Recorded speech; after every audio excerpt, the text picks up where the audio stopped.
快乐不整虚的，咱的评价都是真的。感谢帮我们发现好去处的大众点评冠名播出。番茄是个宝，茄皇错不了。感谢约1颗阳光番茄在里面的茄皇联合赞助播出。颜值饥渴，鲜满10分。感谢颜值下降但鲜味爆表的海天博颜特约赞助播出。可口可乐一升元汽水，快乐不卡顿。本节目由可口可乐行业赞助播出。乳铁蛋白加乳脂球膜，助力宝宝体质双优。感谢真心守护宝宝成长的美蛋陈兰珍赞助播出。好网络就选中国移动。本节目由指定产品中国移动赞助播出。咔嚓咔嚓，一起脆翻天！本节目由美味酥脆、有料有趣的雀巢脆脆鲨赞助播出。一场仅朋友可见的线下聚会即将开启，打开效果小程序即可参与限定活动。今天我们要开启的是本赛季的第2赛段，我们第2赛段叫双卫之战。本赛段的所有选手重新组合，从双人行变成3人结伴。就是我特别想看一个偶像剧。Hello, I love you. What's your name? 这么叫人家了。在喏，点么说呢？加大美，这都属于带资进组的。谁呀？我就是笨蛋才会喜欢你。苗苗，你变了。心机，心机，心机小刚。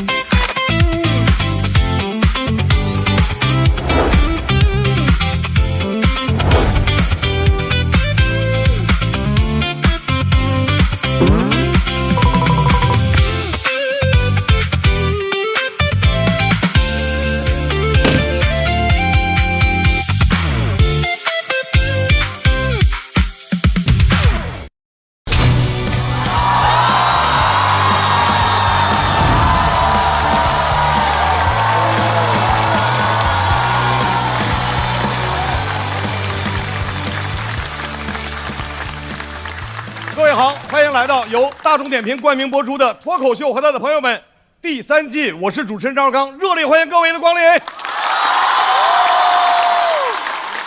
今天我们要开启的是本赛季的第2赛段，我们第2赛段叫双卫之战。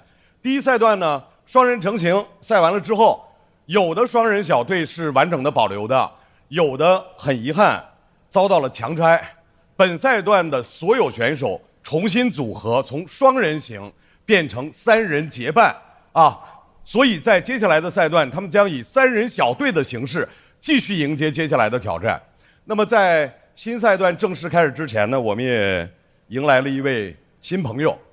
这位朋友呢是脱口秀的忠实粉丝啊！在这儿我跟大家透露一个娱乐圈的秘密，就是很多大明星啊，私底下偷偷看脱口秀。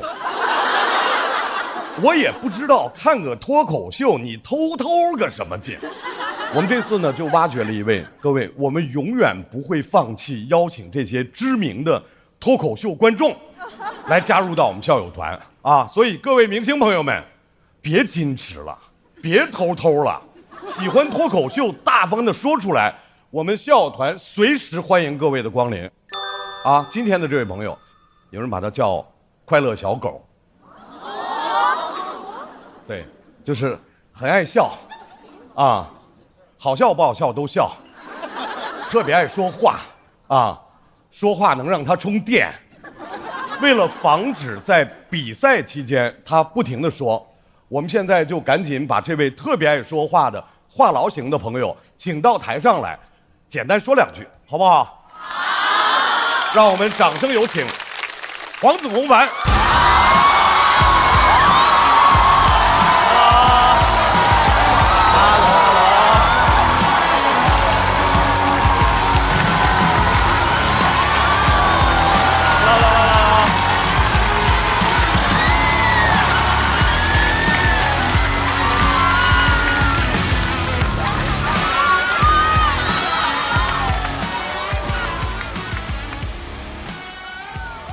大家好，大家好，朋友们。哎呀，刚才张老师也说了啊，偷偷看，为什么偷偷呢？因为我吧这个人平时啊，不小心会有点吵，所以说呢，要是看得太明显了，大家就知道我为什么吵了。但是啊，最重要的是今天我觉得来到现场见到大家，啊，这个我先来自我介绍一下。大家好，我叫黄子弘凡。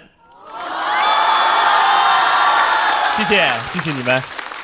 哇，我终于来讲脱口秀了。我真的是我们脱口秀10年的忠实观众。今天看到我喜欢的这些脱口秀演员，呼兰、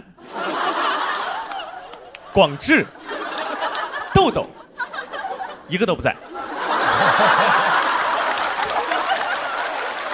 但不管怎么说，今天作为脱口秀的朋友来到这里，我真的好开心。本来呢，我自己啊都想来现场看的，但是你们这个节目实在是太火爆了，观众根本报不上，我只好来当校友团了。主要是啊，我们校友团能说话。哇，我可太说话了，真的，我可太说话了，朋友们，我不说话你们都看不出来，我真的太爱说了。其实啊，我本来叫黄子弘的，但我的话真的太多了，所以我身边的朋友都叫我不要再说了。但是我上学的时候呢，很喜欢接话。哦，我不是那种上课爱接话的人啊，我下课也爱接话。我上课接老师，下课接同学，放学我妈来接我，我接我妈。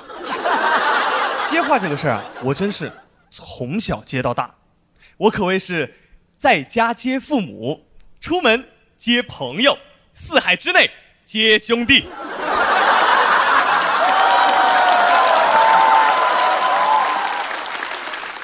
但我这个人呢，交朋友从来不在乎他话多不多，反正都没有我多。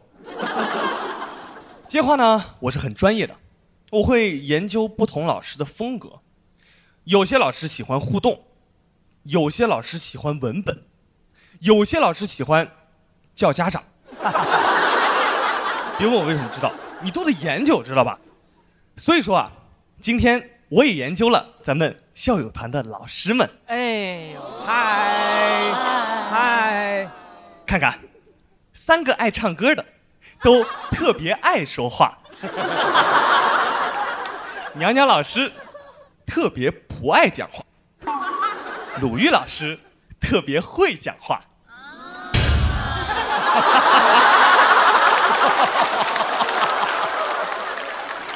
张绍刚老师没听过他讲话。哦，我平时都是跳过的。张老师别生气，别生气，我都是为了跳过你才开的腾讯视频的会员哦，只为你花钱哦。哦，对了，娘娘老师，你说你这么不爱说话，那你说话的份额可以让给我吗？哦，但可能不太行，因为大老师和深深老师啊都给用了。大家都说他俩从不让话掉在地上，我就不一样，话掉地上我就捡起来接着接。小时候呢，我妈就跟我说了，说掉地上3秒以内的话接了没事，超过3秒就都是脏话了。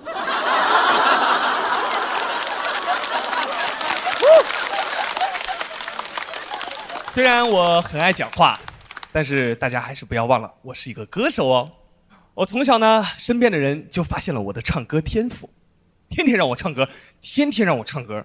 我以为是鼓励，现在想想，可能只是因为他们发现我唱歌的时候话比较少。哎呀，没想到我后来练了美声，不仅话没少，嗓子还不累，说话更有劲儿啦！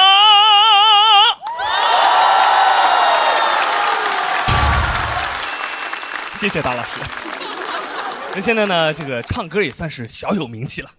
那其实呢，我也是比赛出来的。那我听说这一次很多的我们的新朋友们参加比赛啊，然后节目组呢就问我说，有没有什么克服紧张的方法可以分享？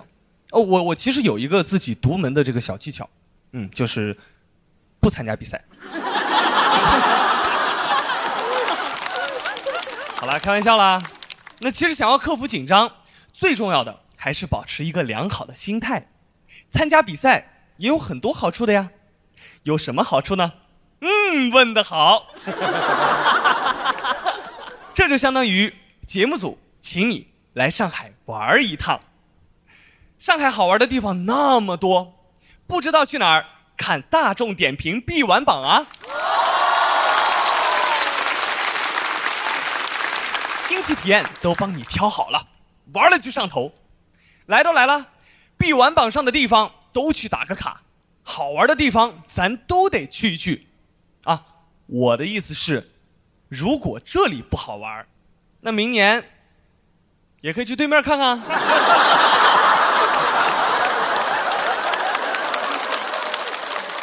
但说起来，我知道很多朋友们害怕比赛，就是害怕被点评、被比较。那有些外界的声音呢，总是分外刺耳。我也是，因为总有人说我有今天，就是靠我爸。因为我爸也是唱歌的。开什么玩笑？难道不是因为我唱歌，你们才知道我爸也是唱歌的吗？我俩到底谁靠谁呀？而且我妈也是唱歌的呀，怎么不提我妈呀？该不会是我爸自己传的吧？但我今天啊能来到这儿，根本不是靠我爸，甚至都不是靠唱歌，我就是靠话多。那我要是唱歌，看那山河远阔，听那清河的呐喊，想要素履以往，我们总是不甘平凡。你看，一点也不好笑吧？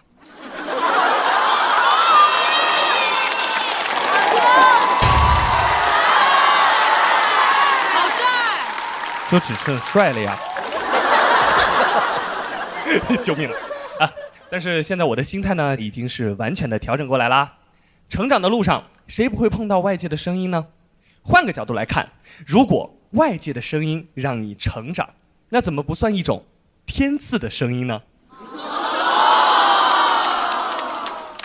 反正啊，我的人生经历告诉我，只要你话足够多，就总有朋友愿意听你说。好了，我的脱口秀就先讲到这里啦，我上那边接话去了。朋友们，一会儿见，拜拜，谢谢你们，我是黄子弘凡，谢谢。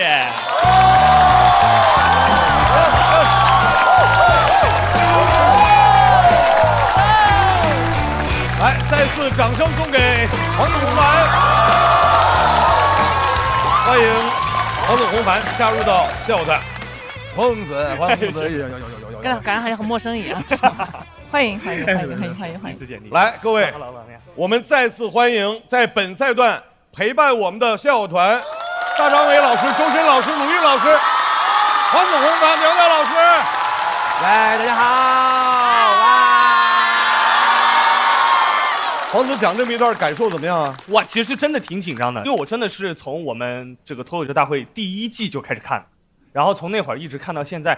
就除了工作以外嘛，平时比如说回家吃饭啊什么，在这个房间里自己一个人，真的就是靠大家的这些梗啊，还有一些笑话什么，就是可以来陪伴着自己度过无聊的吃饭时光。因为吃饭的时候不能说话。黄子确实就是爱说话，特别的爱说话，别人说话是一句一句的，黄子说话是一片一片的，你知道吗？黄子只有一个规则，脱口秀演员表演的过程中，咱不说话。刚才戴麦老师在后面偷偷说那个选手讲话的时候，把那个黄子弘凡的麦给他 mute 了。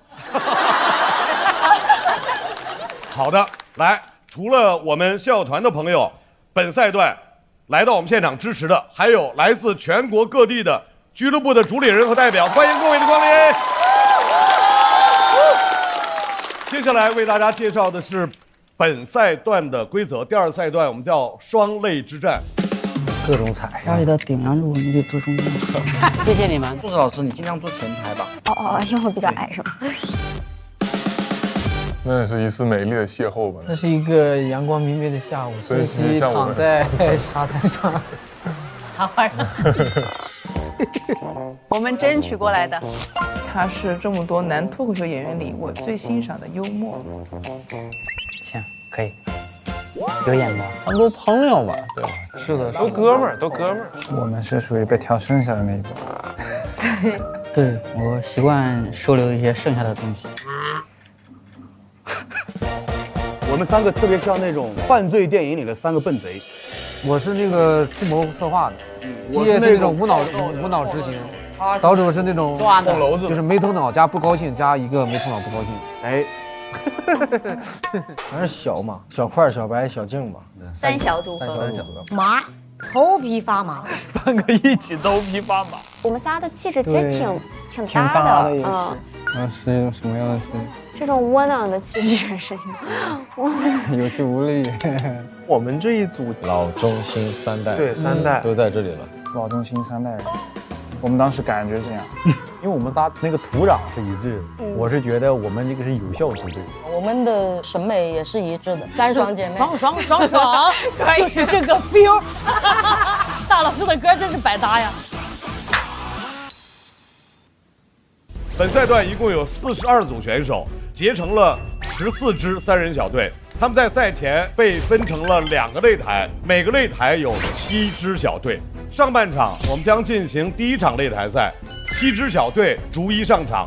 第1支队伍表演结束之后，自动成为本场擂台赛的擂主小队，现场抽取下一支和他 PK 的小队。2队 PK 之后，总分更高的成为擂主小队，继续抽取下一支 PK 小队，以此类推。小队总分最高的成为本轮的擂台赛擂主，全员晋级。而其余6支小队的所有成员全部进入待定局。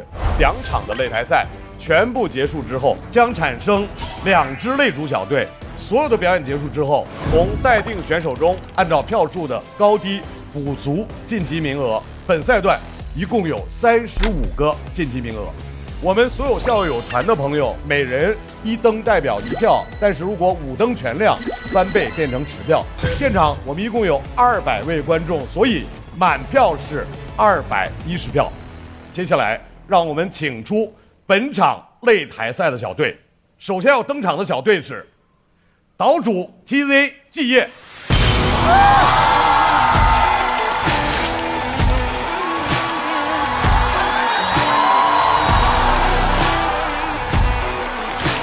来，3、2、1。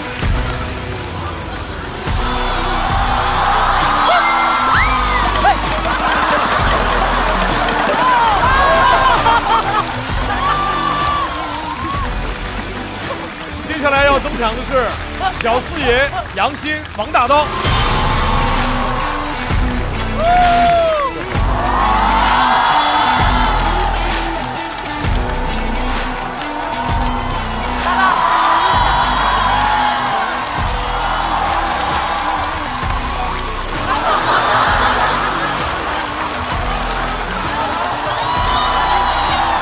每个人好抽象哦。接下来要登场的是翟晓明、世玉、陆恒。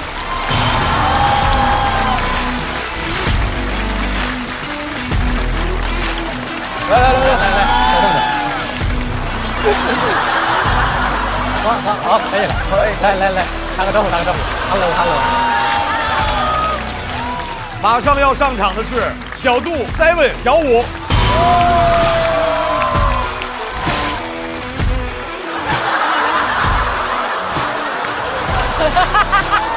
上来就是这样啊！都这么大活吗？这次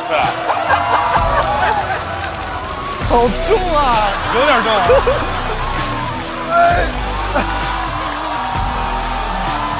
来，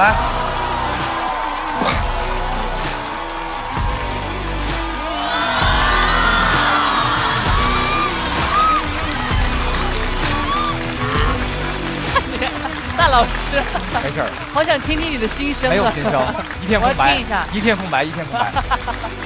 接下来要登场的是小快、陈小静、白小白。片头，白哥。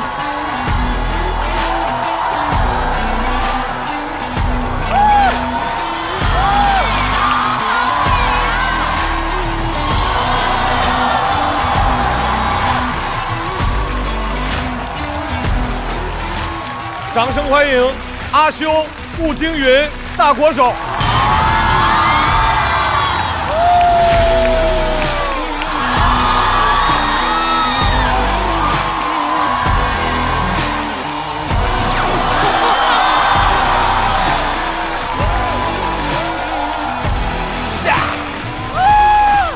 最后要登场的是本场擂台赛的首发小队，掌声欢迎小齐、史岩、瑞瑞。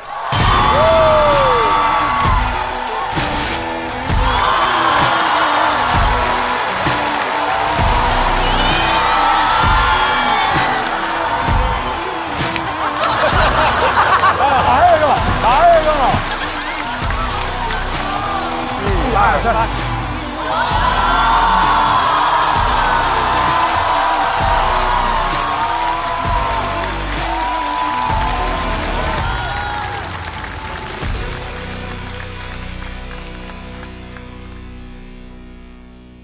在我们的比赛正式开始之前，我再次提醒现场的所有的观众朋友，我们的第二赛段是3人小组，所以大家就把他们当成这3位优秀的脱口秀演员给大家带来的一场拼盘，好不好？所以，请大家好好享受他们每个人给各位带来的精彩表演。脱口秀和他的朋友第3季第2赛段双擂之战正式开始。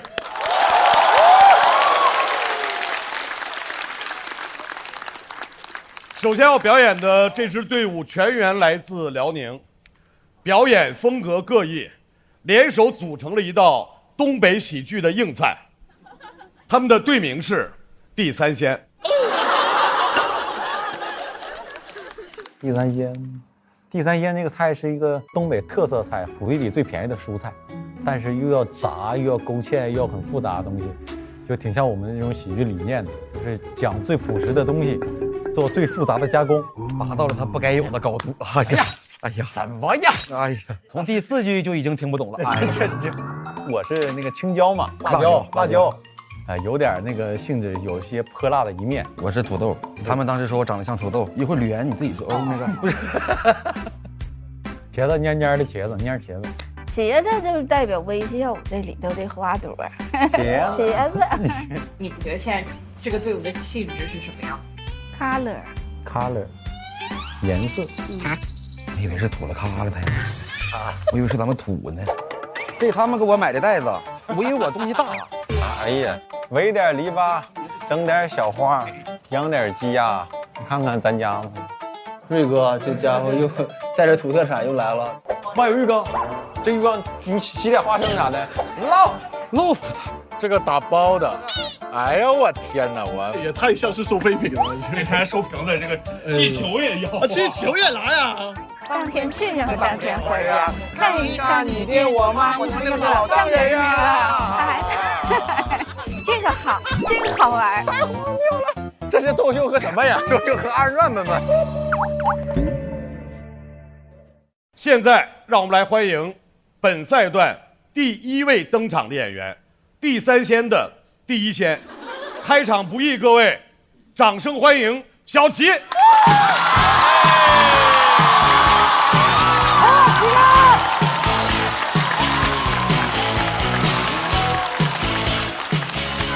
各位好，我是小齐。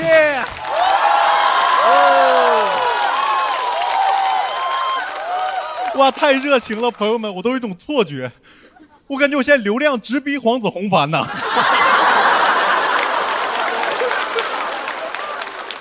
谢谢你们啊，跟各位分享点好消息啊，在我这个不善学习的家族里，我妹妹成为了第一个考上1本的。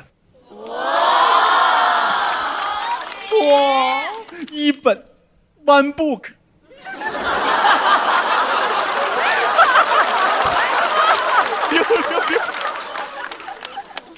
但我分不清我妹妹是聪明还是傻，你知道，她有能力参加高考，但高考完问我该报什么专业，问我真的，我托好几个人问半天，劝她报3个专业，她又不报。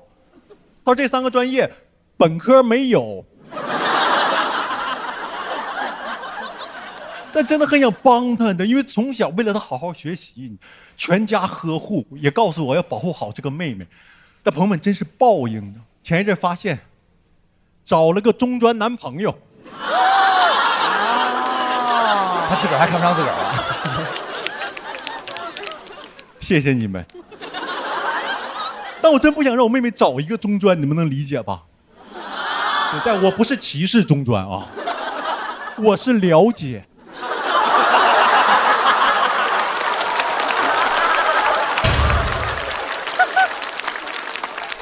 而且见了他们更害怕了，他俩看着太不对劲儿了。那男的吧，太帅了。朋友们，我很爱我妹妹啊，我不能评价她的长相。哇，我妹妹这个人就是长得像我，而这个男的是个中专帅哥，你知道？朋友们，我不歧视中专，我也不歧视帅哥，但我歧视中专帅哥，因为看到太多了。我印象最深就有同学小李，他当在学校每天都在跟人一见钟情。给丘比特累坏了，那丘比特得有个诸葛连弩。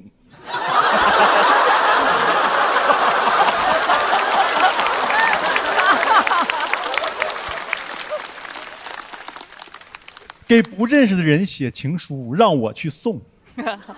我中专没毕业就干上物流了，我就偷看他的情书，你打开真的是鲁莽。第一句就是“你好，我爱你”。第二句是同学，你叫什么名字？词汇量匮乏的我都能翻译成英文。Hello, I love you. What's your name?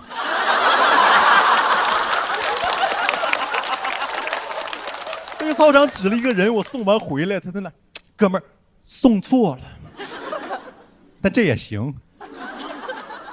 中专精神，题答错了就改题干。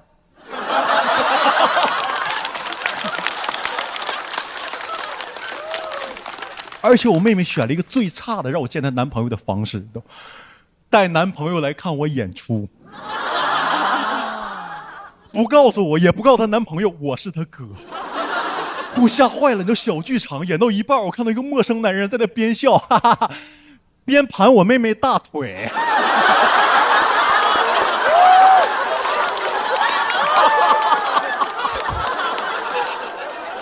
我都要骂人了，朋友们，我没等骂呢，放我妹妹在哪，弹回来了。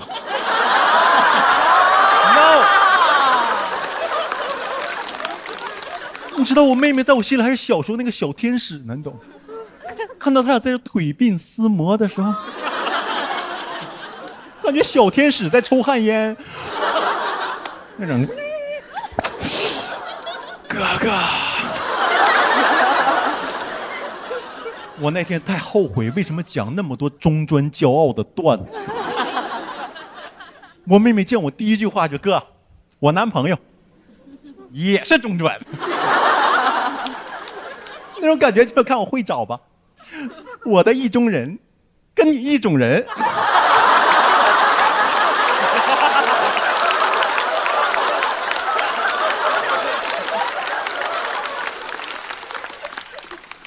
我感觉她男朋友像一面镜子，照出了我内心的虚伪。我天天说什么中专好，中专好，可能我想说的就是，我是好中专，我跟他们不一样。因为我发现我居然对中专有刻板印象呢。我发现这哥们儿的工作，就是在理发店里洗头，在台球厅里摆球。我没忍住，我说找这么标准的中专吗？我妹妹很生气，中间把我叫出来问我说：“为什么一直要问人家家庭条件怎么样，做什么工作？你为什么从来不问他对我好不好？我跟他在一起开不开心？”我说：“哦。”我说：“那他对你好吗？”他说：“一般。”我说：“你要干啥？想跟我讲漫才？”跟我俩漫才乐。他说：“哥，我知道他有很多缺点，但我觉得喜欢一个人的缺点，才叫真正喜欢这个人。什么叫喜欢一个人的缺点？那这个人得有优点吧？你干喜欢缺点？帅，行，你们跟他过去吧。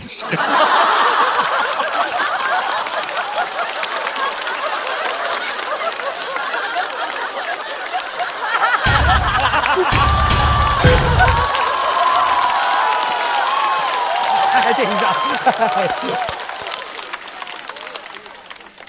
帅是一种武器，他能刺向你。好吧，他帅，但在我这儿，我觉得他没有优点。我觉得我妹妹一时屁，因为人是可以喜欢臭豆腐，对吧？闻着臭，吃着香，但闻着臭，吃着臭。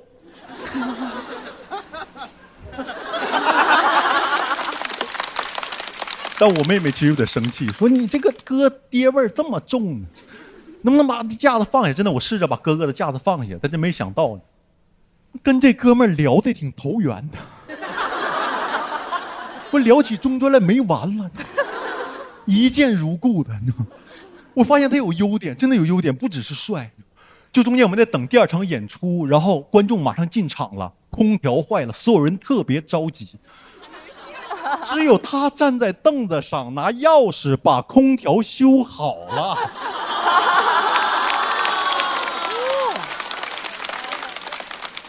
我当时看着他，我还得是中专呐。我妹妹跟他在一起，起码冬暖夏凉吧。同意了，可能用不着我同意。其实我记得他俩走的时候给我妹妹发微信，我说觉得你俩挺好的。但我觉得你千万不要陷得太深，受到伤害，巴拉巴拉。我说一大堆，我妹妹一句话给我整懵了。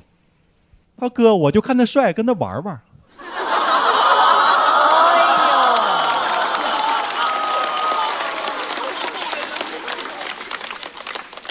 我说啊，我说那我还能见到他吗？一见如故的。他后来知道我妹妹就故意气我，其实我仔细反思了一下，我真的没什么资格说人家，因为我女朋友也是一本。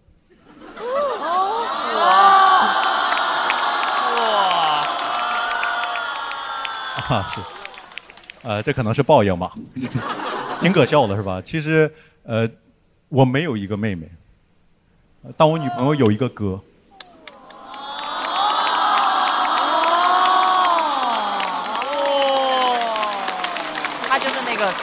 哥哥眼中的那个中专，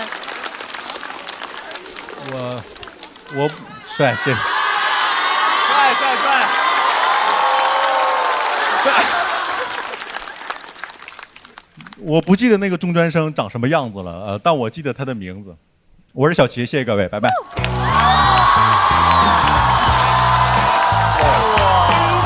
很好。投票通道准备关闭。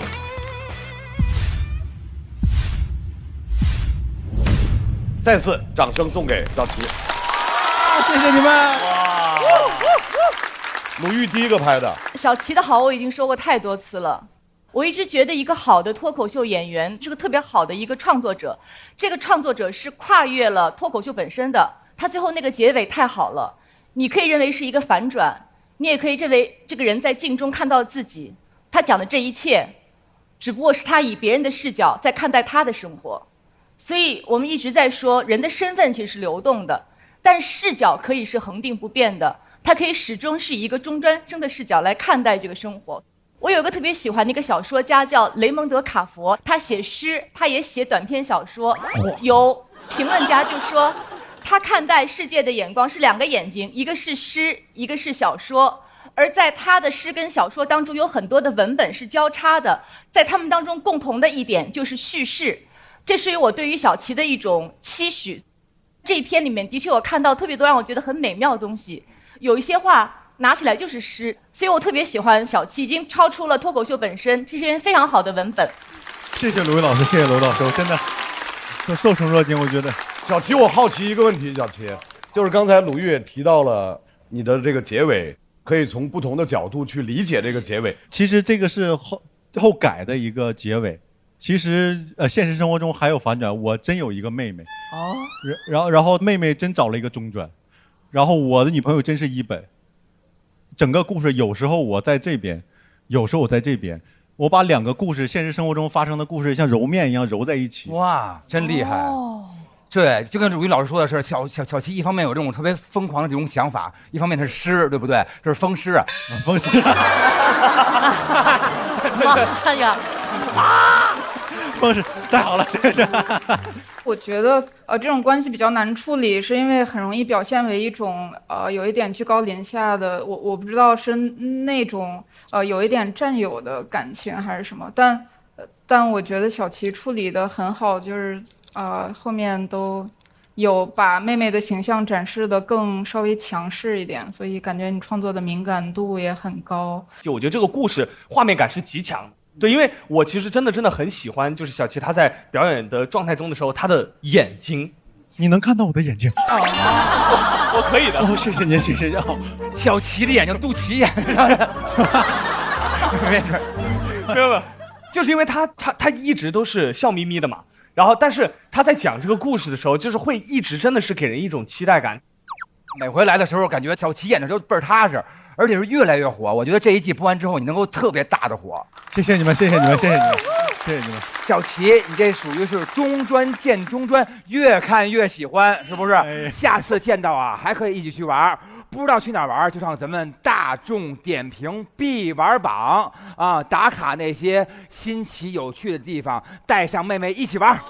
对，我们还可以上大众点评必玩榜，因为那些新奇特的好去处都已经帮你选出来了。我们可以上大众点评搜一起出去玩，可以去必玩节抢188元的必玩券包，还可以抢什么呢？颇有第3季的观赛的机会，好不好？好，再次掌声送给小齐。好，谢谢谢谢哥。来，小齐别着急走，我们来看一下小齐这段表演之后得到的票数是200，我猜195，200元。满票。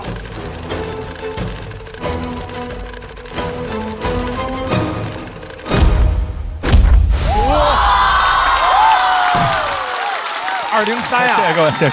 真厉害呀！不用比了，谢谢谢谢谢谢谢谢谢谢谢。再次掌声送给小齐。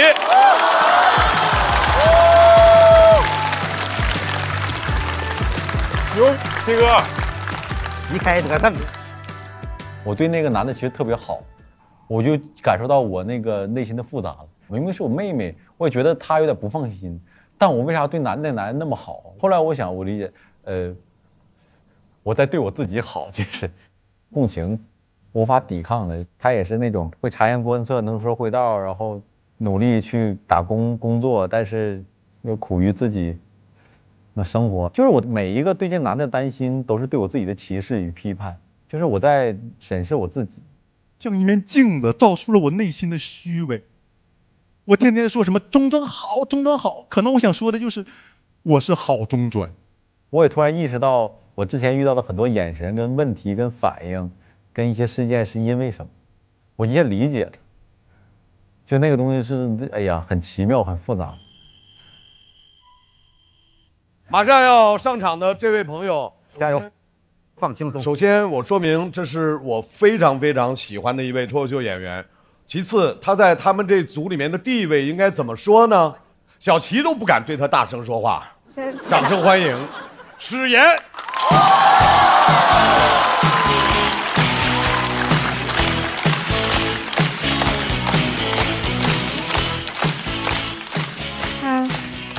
大家好，我叫史岩。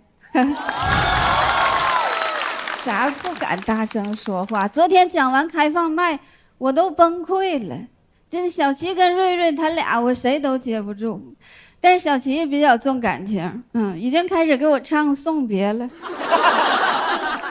哎呀，我说那要不我就中间讲吧，因为我觉得冠军会在小齐和瑞瑞中间产生。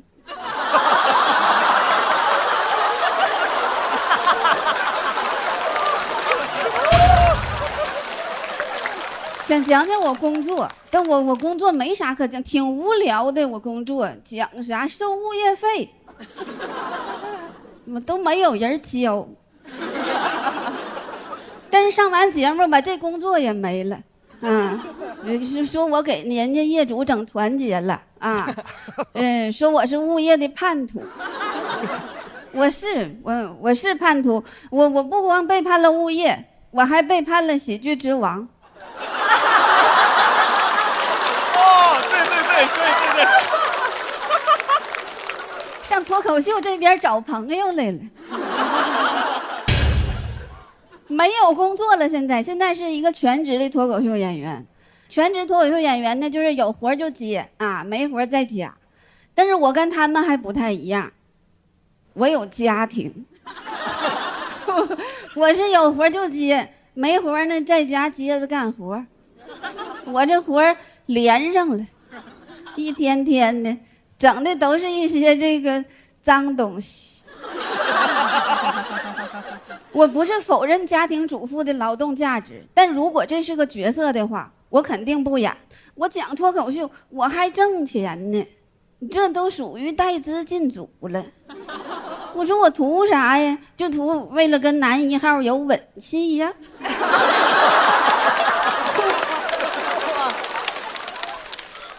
我这牙还不太整齐，我都怕他受伤。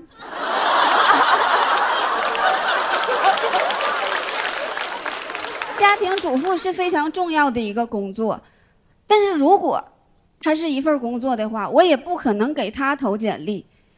世界上哪一个工作是你离职的时候领不着 N+1，完还分走员工一半财产的吗？而且在家干活，你都没办法摸鱼，但凡我摸着鱼了，下一步就是把它给炖了。摸着，开饭了，吃吧，多新鲜呢！我说我摸鱼都在干活，我干活有瘾呐，啊，我有火瘾，我是火眼忍者。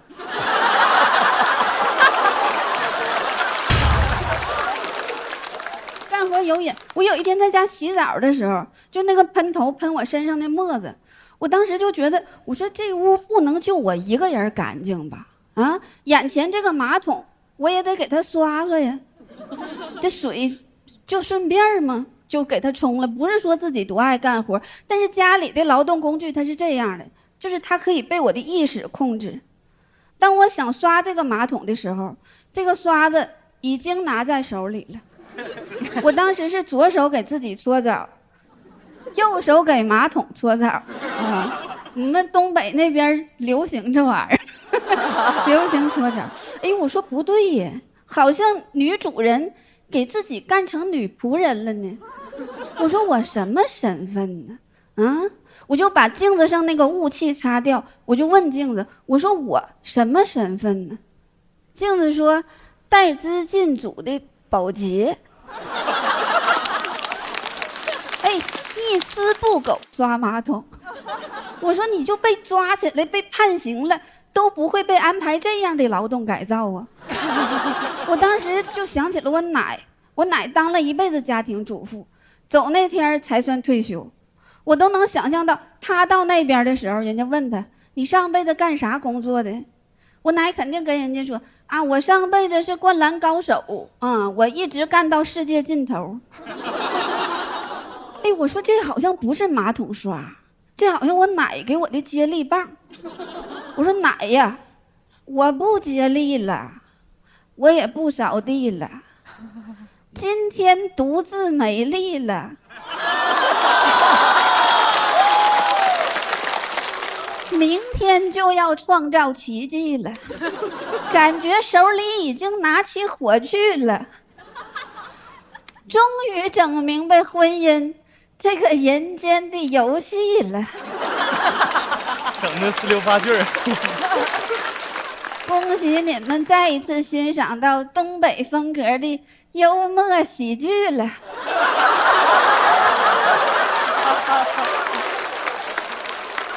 能看出来现在有点疯了，真的。就在家我说什么事儿都找妈妈，找不着卷子也找妈妈，找不着袜子也找妈妈，找不着卷子咱不应该找卷子吗？找妈妈，我是小偷啊。我说要不你报警吧，给我抓起来。我想上那看守所里歇2天去。真的，我有的时候想起来那个被法海压在5A级景区底下那个白素贞，我就觉得挺羡慕。我说这世界上不是没有好男的呀，啊，法海多好啊！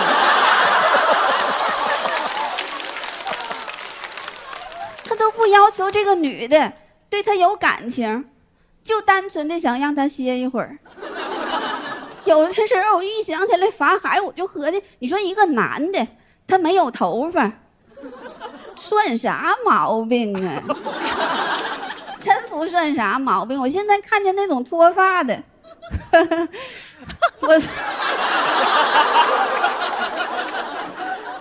我都觉得他们是在取悦我。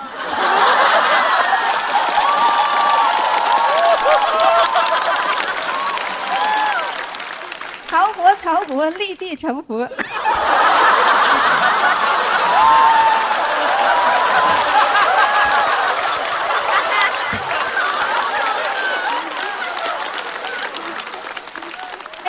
我觉得人他就不能一边充电一边使用，真的对咱主板不好。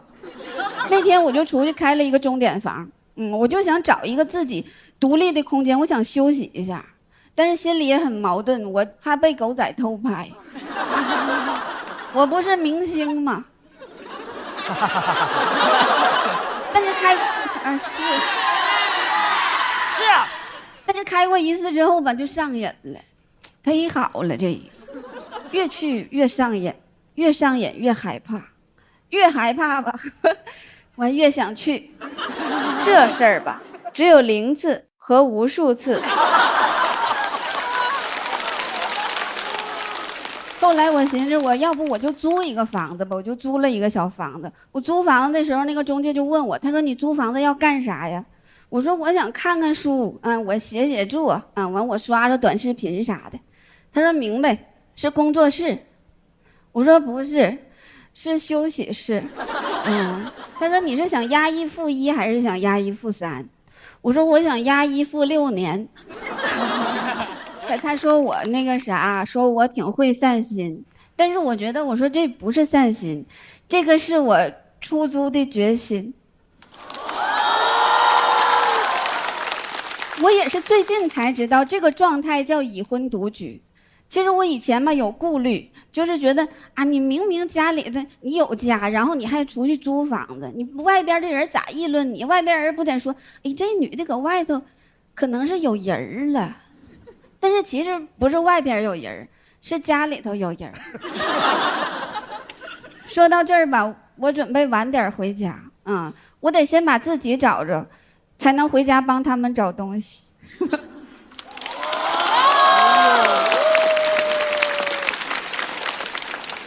所以不管这轮淘汰不淘汰，我都准备告诉家里，我录到总决赛了。我要比下去，一直比到世界尽头。讲完了，谢谢。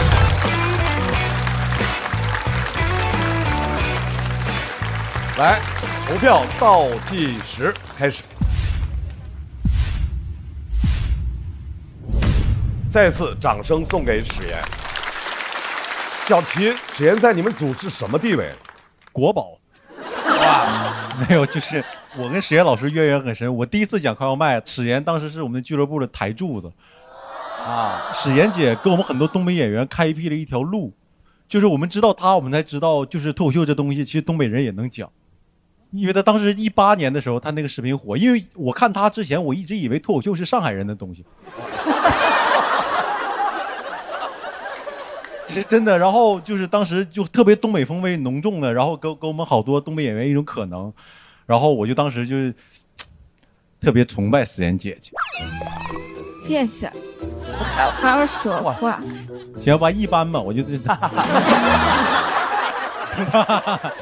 因为史岩是18年开始就开始在讲，是18年所以确实有很多的东北籍的脱口秀演员是18年开始看史岩的脱口秀，那么一步一步过来的。我看第一场商演就有小齐和史岩。来，周深，就是感觉会心情很复杂吧。一开始觉得哇，好辛苦啊，好辛苦，但后面就觉得那句话特别打动我。他说我得先找到自己，然后再去帮他们找东西。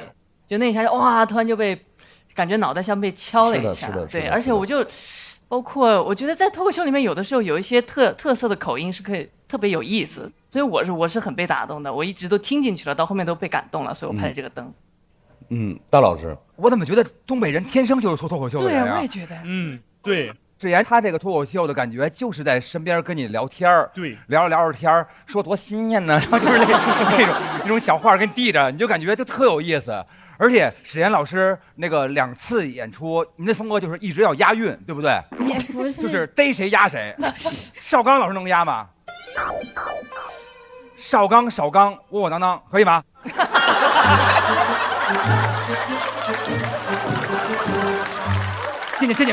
健健康康啊！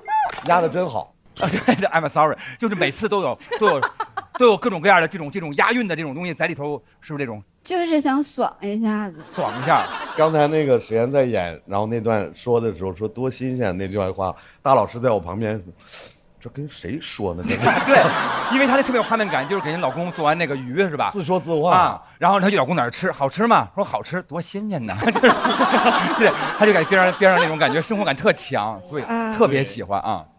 我觉得他的风格化在整段的内容的表达的时候，会让人听感极其的舒适，高度风格化。对，然后让大家会非常的专注，好像大家这个房间变得更小了，好像就是去到比如说家里面，就是你跟大家分享一些这种小小的故事，在耳边听话就是很亲切。然后就其实包括像到最后，其实我觉得就是现在生活中的大家其实都是这样，无论我们正在做着什么样的工作，或者说在生活中可能有一些处境是没有办法去第一时间去找到自己的，但我们一定要有自己的方式去能够让自己去深呼吸，然后喘口气。就希望你可以一直比到世界尽头。比到世界尽头。得给自个儿留空间。那大老师，史岩老师听所有人说话都是多新鲜的表情啊，多新鲜，多新鲜的，多新鲜。什么时候说完？我现在倒数10、9、8，还没聊完呀。我觉得刚刚大家说史岩的，我都非常的认同。我特别感动的一点在于，我们在生活当中更愿意看到那种故事，就是出走的决心。他需要很大的勇气、勇敢，他更极致，所以他更快意恩仇，非常爽。但生活不是爽文，在生活当中可能没有那么多的不破不立的革命性的时刻。生活中可能很多时候你能够做到有出租的决心，就是我改革去改良，可能已经是人生很大的勇气和很大的幸运了。所以我觉得史岩这篇特别可贵的一点是，他讲的是自己的生活，也给很多人提供了一种生活的可能性。就这一版是有参照的可能的，而出租这2个字在这只是一个指代。你可以是出租，可以是另外任何一种方式，给自己找一个属于自己的空间。它不只是房间，是个空间，是时间。所以我觉得他写了非常好的一篇出租的决心。可以，而且史岩，你说找卷子那个，就在家里面啊。太有感触了，家里面只要有个小孩，他会老没事就喊你爸爸爸爸爸爸爸。我后来就告诉他，耳朵没有开关，说。哇，这么凶啊！好凶啊！我也想说，何必呢？不是，你看，他告诉你爸爸，你说哎，爸爸，哎，爸爸说，哎，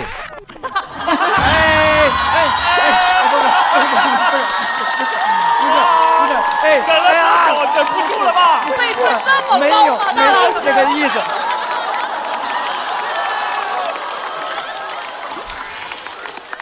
史岩，你一定很清楚，我就是咱俩这点在内容沟通上是不是家里面都是这样的？咱俩灵魂都能沟通，能沟通。我听懂了。说可不是嘛，多新鲜呀，多新鲜！刘刘老师要说话了。我是拍在史岩姐说冠军会在小齐和瑞瑞中间产生啊，那个特别好，我完全认同这个。我觉得史岩姐是种子选手来着啊，因为我觉得这一段的洞察还有表达还有解决方案都非常的棒啊，希望你比到世界尽头。来，我们来看一下，要比到世界尽头的史岩，在他的这段表演结束之后，他得到的票数，校团仍然是10票满票，现场观众给出来的票数是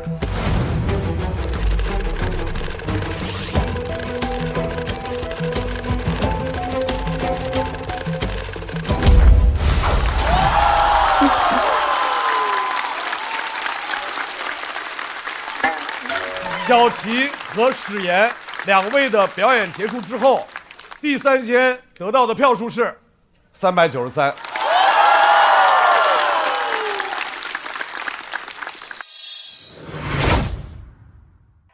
其实只要在家的时候，你都会觉得这个家里头，它这个空间和时间，它不是完全属于你的。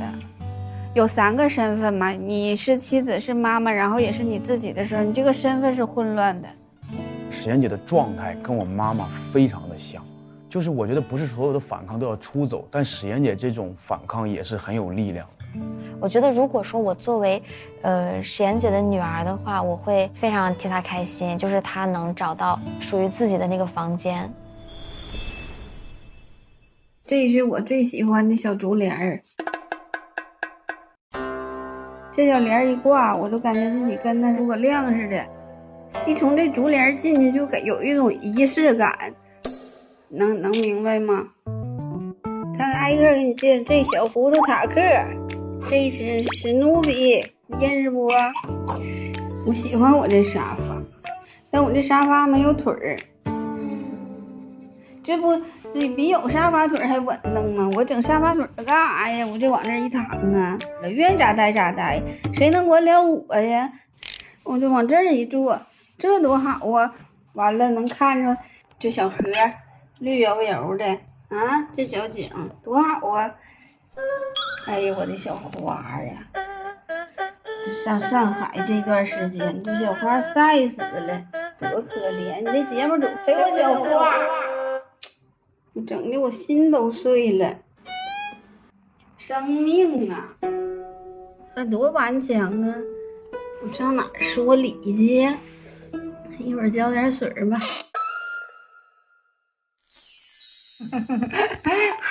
我自己的日历整的好不？都好朋友，这上边还有点鼓励自己的话，这写的多可怜！我要开专场，自己天天搁这起誓发愿的，完了没啥事了，上这一躺，史努比，小被儿一盖，睡一觉，多好啊！我之前吧，我说我不想在家里待着的时候，所以我背个电脑，我还背几本书，还背点那个笔本啥，就是你觉得自己背的东西越来越多，感觉自己像一个小乌龟，在外边走。后来我就觉得越来越像一个流浪的人，这个时间、空间和你自己，它要重合的时候，你才能恢复你自己。我觉得出去租一个房子，这也不是唯一的一个方法，它只是一个思路，能把你自己摘出来，你可以做任何事儿。大家好，我是就是每天的这个时间，你是放松的，像手机似的，能充满电，那就是可以的。真好男人呐！哎呀！你的押韵无人能敌。你觉得你现在找到自己了吗？就是你每天都在找一次，你今天找不着了也没事儿，你知道你明天还能出来，它就是可以期待的。那么第3间最后派出来的这位朋友啊，很有趣，让我们欢迎非常喜欢讲东北小事的东北显微镜瑞瑞。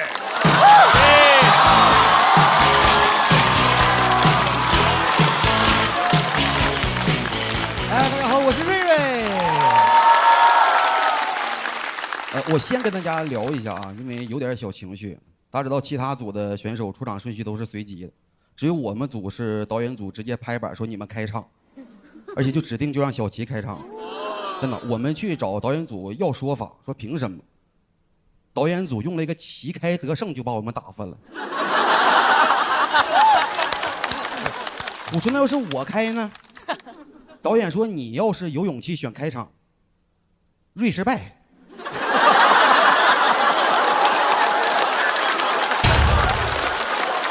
respect。好的，聊一会儿啊，因为这是我第3年参加脱友这个节目了，但是我家里对我上节目的事没有概念。脱友第1季我来了，然后1轮游就走了。当时我给我妈打个电话，他们能不懂到什么地步啊？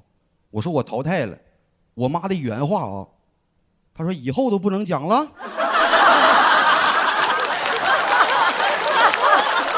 这个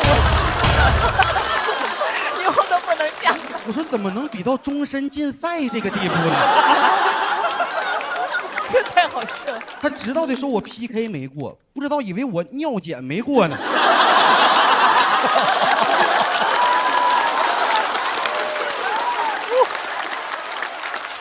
其实到这个岁数啊，他们不关注我，一点我也不怪他们，因为我知道在我小的时候，他们把对我的关注已经用完了。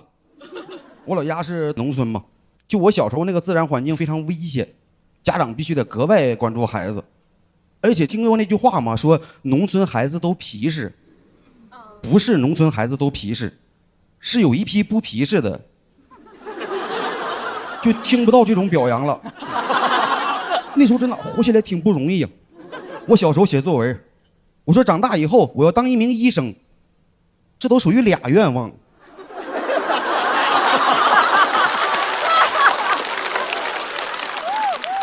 真的很多危险你根本就预测不到。你看小时候我妈带我下地去干活，她就怕我乱跑，她在地旁边给我画了个圈儿。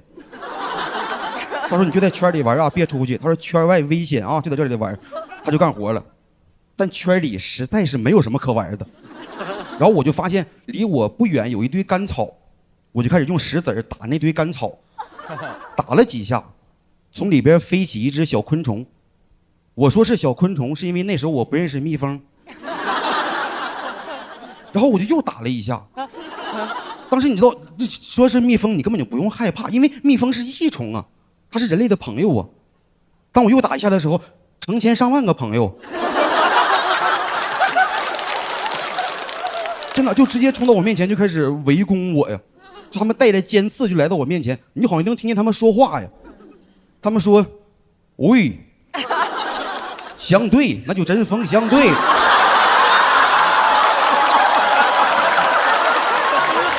什么东西啊？甘草堆旁我们相会，东北农村 rapper 我叫瑞瑞。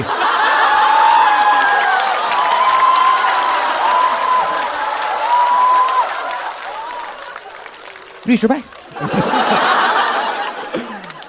而且你不知道为什么90%的蜜蜂只这个头啊。真的，他们说现在的孩子是温室的花朵，你们当过花朵吗？你们当时蛰的我就满地打滚啊，然后我还不敢出圈，我妈说圈外危险，她说。就我一个农村小孩啊，我有点不理解，正常你一个蜜蜂窝你可以搭在树上、房檐底下都可以，你去干草堆里搭建什么美好家园呢？它都属于违建，你知道吗？当时跟那个编剧老师们聊素材嘛，他们问我。说你没有提前想到里边会有蜜蜂窝吗？提前想到，蛰完了我都不信呢。原本我以为这堆干草是安全的，没有想到被这堆干草就给骗了。你们吃过干草片吗？平时？哎呀，啥玩意儿是吧？那时候被蛰的真的满地打滚，那时候喊的已经没有人声了，但幸好我妈听见了。他说谁唱歌这么难听？然后一看自己的孩子有点微死了一句，我妈就立刻冲过来救我了。她冲过来之后，用自己的外套一把把我头就蒙住了，然后抱起我就开始跑。同时被蒙住的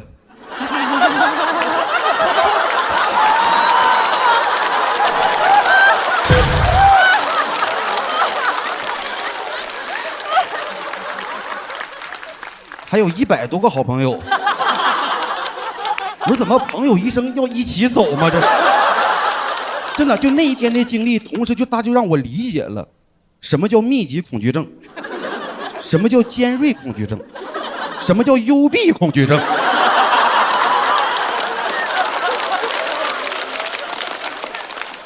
当时我妈抱着我一路就跑回家，正常到家应该送孩子上医院对吧？因为很危险呢。没有，农村讲究一个土方治大病。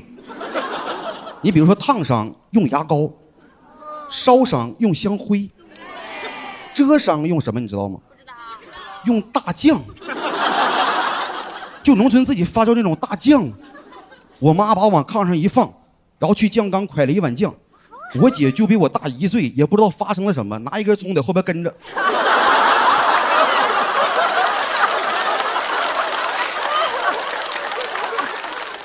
就她看着我妈把大酱抹在我头上的时候，我姐那幼小的心灵都破碎了，说这能好吃吗？说实话，那时候最难以承受的不光是疼痛，主要是尴尬，因为我需要顶着一脑袋大酱去上学，就走在路上回头率这一块是可以保证的，因为大酱不光治蜜蜂，还招苍蝇。啊，你就一走感觉身后好像千军万马一样，知道吗？他们都夸我说我小小年纪就有大将之风。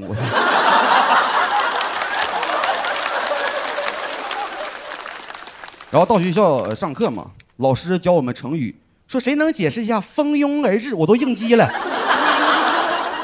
我开始出汗呢，我一出汗，顺着鬓角开始往下流黄汤啊。然后他们开始传说这班有个孩子掉厕所了。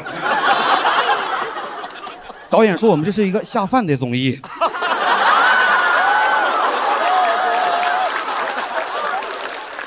其实说实话，那个环境那个时代被蛰是事实，我只是觉得这种治疗方法就让我很尴尬。所以那天我们练作文嘛，在那个阳光明媚的下午，我在作文纸上写下来那句话，我说长大以后我要当一名医生。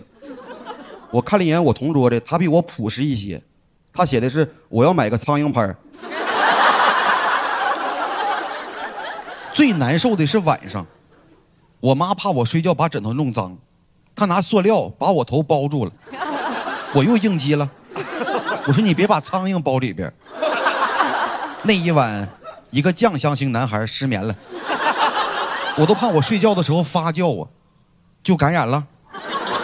当时，要是有美团就好了。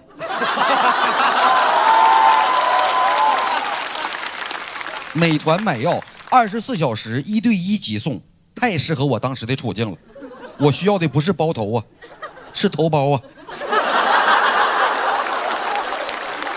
前一段时间跟家里聊天嘛，就聊到了这个事情，然后当时他们笑话我，就当时被蛰得有多惨，脑袋有多大什么的。脑袋有多大怎么了？现在还没有消肿，你知道吗？然后他们笑话我有点抹不开嘛，我就问我妈，我说你就没被蛰过吗？我妈说我也被蛰过呀。我说什么时候？她说就是救你那次。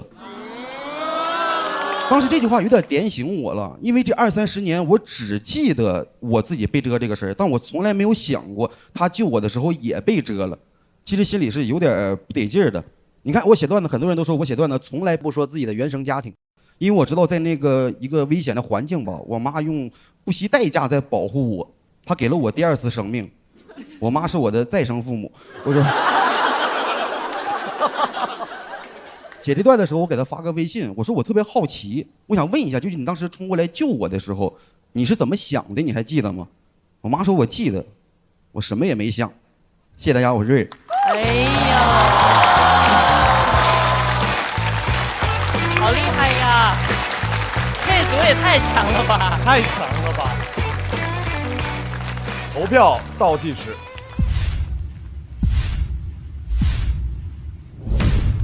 谢谢大家，谢谢大家，谢谢大家。瑞瑞干什么事儿我都觉得特别有趣。瑞瑞就是总能说一个平时什么生活中听过的这种事儿，但是你没琢磨过这事儿，太有意思了。哎，小时候还受过什么伤啊？怎么感觉你以前小时候有这么多事儿啊？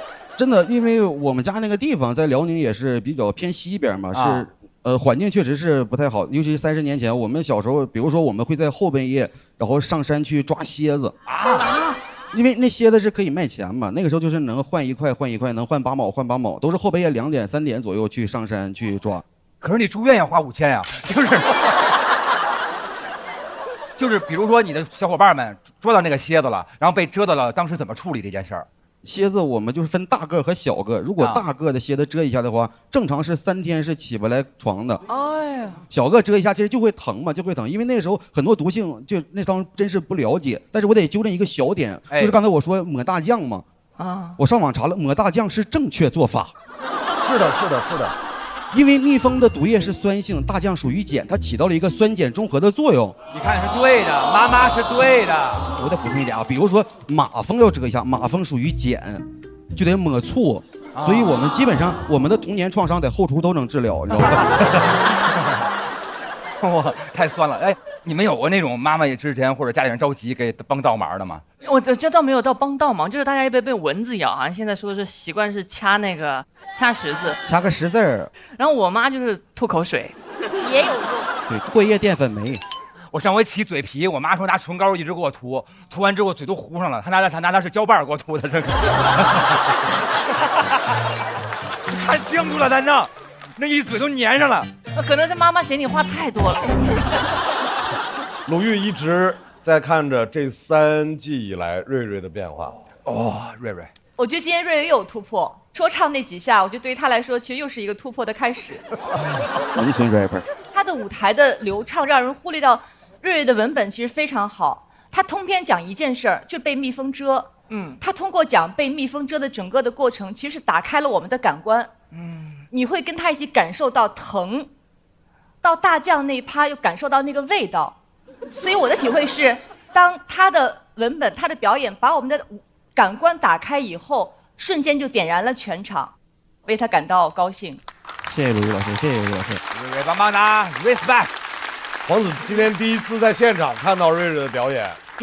对于我而言，其实我印象中，假设有人被那个马蜂或者什么袭击，其实在1分钟左右内发生的事情，但是其实他所有展开的他前后的心理的那个画面，其实我觉得真的很像动画片，因为他有说有成千上万个好朋友，倒霉熊，对，然后那一瞬间还要跟他讲话，包括像他包住那个头以后，我们最担心的事情也发生了，就是会不会也带走他们100多个朋友，然后一起治疗。对，就在里面。当时所有的就是时刻，我们好像又能想到接下来会发生的事情，但又想期待当时你的感受是什么样。就是带我们重回那个画面的同时，我觉得又没有落下每一个就是这个包袱的节奏啊，特别准，然后又有想象空间。对。我特别喜欢瑞瑞关于那个蜂窝在干草堆里面的这个处理，干草片是吗？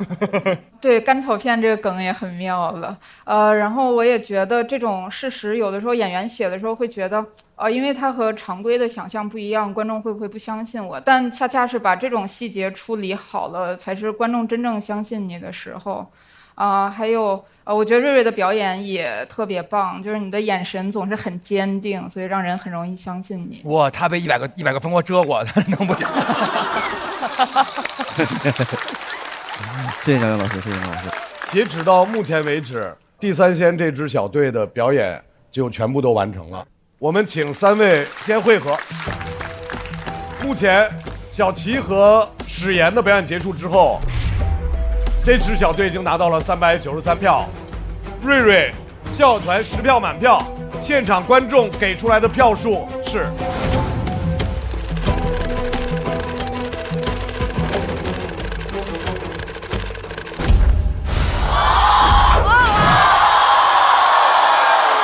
谢205，所以地三鲜小队拿到了惊人的598票。我天哪！这很难被反超了，都快平均分200了。其他队怎么打？不可能离开沙发了，谁能打得过呀？这永久擂主。各位，因为这是第一支表演的小队，所以他们自动成为本擂台目前的擂主小队，请3位前往擂主区就坐。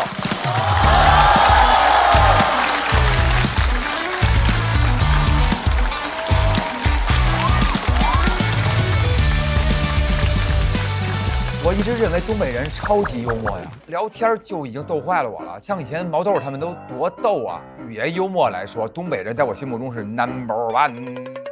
我在长春上的大学，我第一次坐公交车的时候就笑了一路。在这里坐公交车可以听小品。恭喜你们又欣赏到东北风格的幽默喜剧了，多奇的小节奏。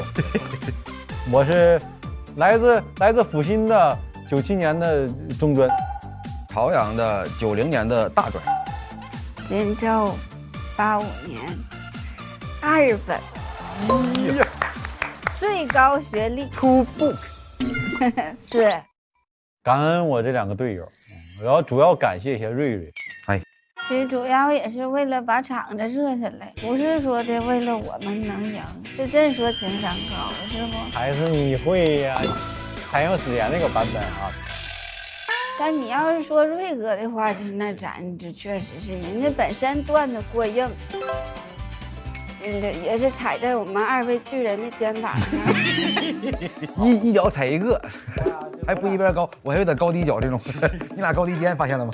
反正也感谢节目组吧，给我们这次机会，让我们讲好东北故事。哎呀，感谢 CCTV， 感谢 WTV， 上价值这一块还是 TV， 各种 TV 都感谢，腾讯 TV 感谢，踩着2位的大胯往上走这个，给我踩碎了，我这玩意儿。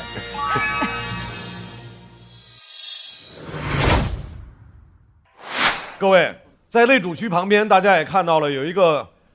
看过我们上季节目的朋友都知道，我们把那个箱子叫有缘箱，类主小队抽签来选择下一个出场的小队。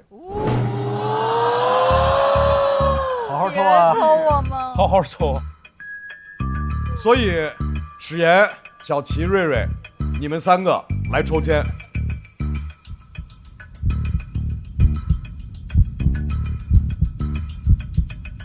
好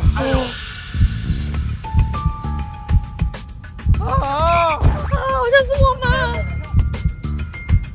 抽我们！加油，老三了！我好难打呀！被抽到的公类小队是小杜、Seven、小五。加油！正常挑战，没问题。本队第1位要上场的是一位横冲直撞的新朋友，有请来自天津的小杜。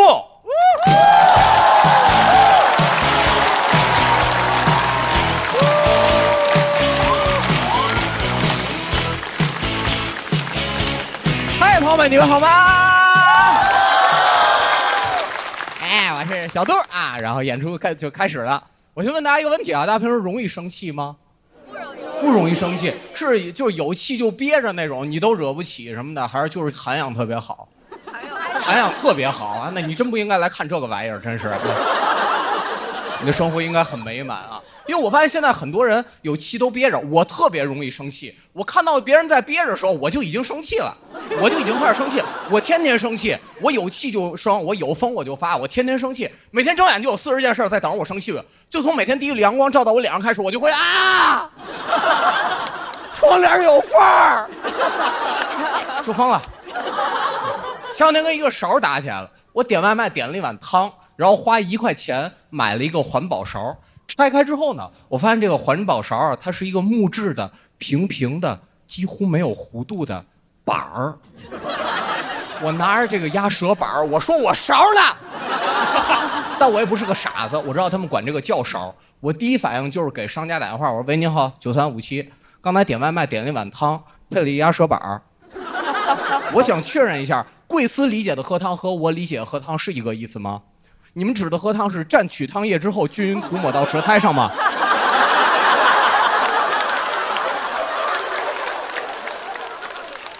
他态度特别好，他说：“先生，我们统一配的就是这个，一定可以喝的，您试一下，一定可以喝的。”我听不懂什么叫试一下，难道说这个勺不能喝汤？我是试出来的吗？我肯定是看出来的呀，是吧？而且这个勺它实在是太平了，我想象不到它有什么试的空间。难道说它这个勺其实是一个海绵勺？对吧？接触到汤汁的一瞬间，砰的一下吸干碗里所有的汤汁，发成一个大水球。我当时他颤着微往嘴边送，刚要喝，叭呲我一脸，我一边擦一边打电话给道歉啊，真的可以喝汤，真的可以喝汤。我试了一下，果然不是一个海绵勺，就是一个小板儿，而且因为勺太平，舀汤的时候汤会顺着木材的纹路流到我胳膊肘上。可能您听到这儿，您觉得，哎，你生那么大气干嘛？你直接端起来给他喝了不就得了？不行，朋友们，因为我花了1块钱，我买的这个勺，你商品名叫勺，你就应该 do some 勺性。do some 勺性。而且这个勺现在已经在我家里，我不知道怎么处理它，我不能直接把它扔了，因为我花1块钱买的，我扔它等于直接扔1块钱。在全国人民每个人给我1块钱之前，我是不会随便扔1块钱的。我得把它消耗掉，但我最后还是试出来了。我怎么试的呢？我把勺插进碗里，放进冰箱，冻4个小时以后拿出来。我这么生气，但我也不敢骂他骂得太狠，因为他叫环保勺，他已经站在道德制高点上了。我骂他显得我还挺落后的。我这么生气，因为我生活中就有这种人，你知道吧？他会站在道德制高点上来审判我，显得他这个人特别正确。我已经在身体力行参与环保了，比如说骑共享单车。但是我相信您各位骑共享单车呢，肯定不是因为贫穷，对吧？肯定是为了环保啊！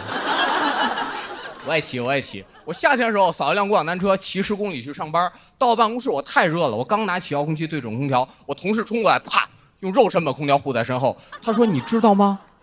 就是因为你这种人，地球的平均温度比160年前提高整整0.6度。”我说：“所以人类才发明了空调啥？”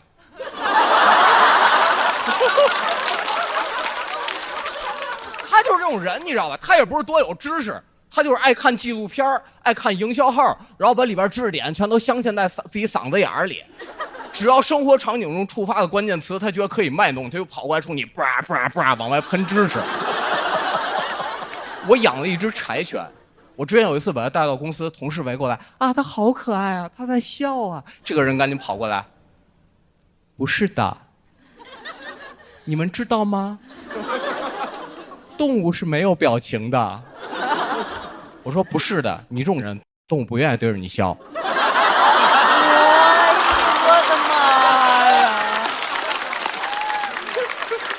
还有一套经典理论，你们可能听过，说你不能吃牛肉，因为牛会排放温室气体，北极熊会死掉。我中午拿着双击往这儿咬一口，它这样盯着我。刚才一只北极熊死了。我说我随200，吃席我就不去了。他后边有点魔障，你知道吧？他什么肉都不吃了，变成了一个纯粹的素食主义者。当然，如果您吃素是因为身体健康考虑，或者说因为信仰，我觉得都没问题。但是他会上网去劝人吃素，他劝人的方法非常的极端。比如说你在网上分享美食图片，他会在评论区用 AI 生成相应动物小时候的图片来道德绑架你。真的是非常天才的一个主意，但我发现他这人挺假的，因为他只在评论区生成那些活着时候可爱的动物，他生成都是小牛、小羊、小鸡、小鸭，我没见他在评论区生成过三文鱼，我都不知道三文鱼长什么样，我脑海里三文鱼就是长着白色条纹、橙色方块，身上长满了酱油和芥末啊，如果没长呢，就是麻辣烫里的蟹排啊。三文鱼吃亏就吃亏在活着的时候不好看了，对吧？因为小牛、小羊表情都是这样，都有表情，都是这样的。我上网搜一下，三文鱼所有图片都是这样。三文鱼吃亏就吃亏在长得不好看，难道三文鱼就没有童年吗？有，三文鱼童年是鲑鱼子，更好吃了。但是现在像我同事这种人，他现在越来越多了，你知道吧？他们这帮人已经在轻微的改变这个世界了。他改变了很多产品的设计，比如说纸吸管。我真的很烦纸吸管，纸吸管最烂的地方就是它真的会烂。你拿过来写着可降解，一半降解在饮料里，一半降解在你嘴里。自打推广纸吸管，我现在喝饮料我都是看着表喝，因为30分钟以内还是饮料本来的味道，喝到后边喝什么都是纸味的。前半杯芝芝忙忙幼幼，后半杯快快滴滴和和。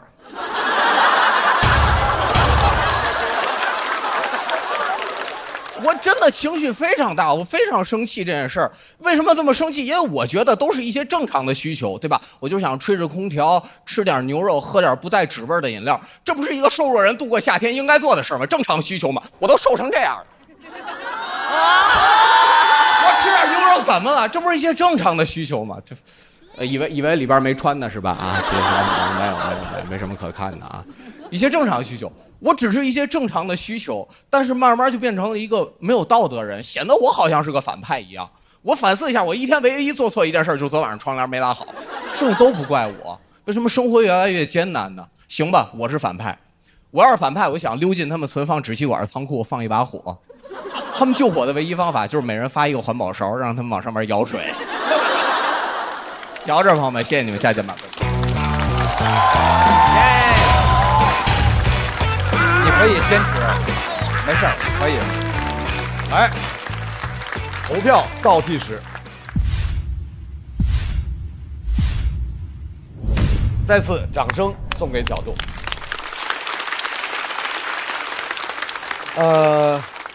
黄子特别喜欢骂骂咧咧的段落。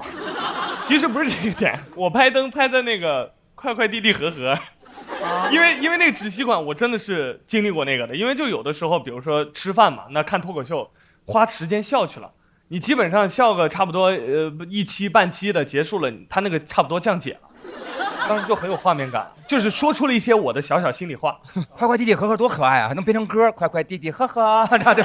新歌有了，快快递递小呵呵，对，感觉这个非常可爱，而且我好羡慕他，我特别羡慕小杜，还能生气，哇！就是说他对生活有那种，就是说我看不惯，我就要跟你较劲的那个感觉，哇，好羡慕你！现在每天都那么有活力哈。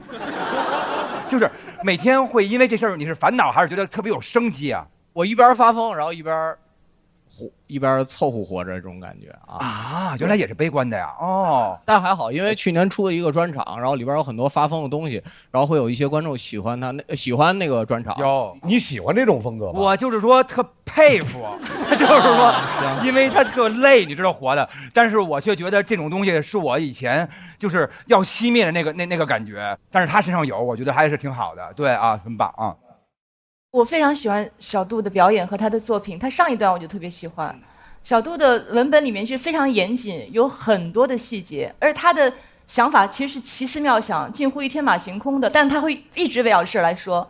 他是讲两件事儿，从讲勺讲到了最后环保，调侃那些站在道德制高点上那种特别虚伪的、很极致的一些做法。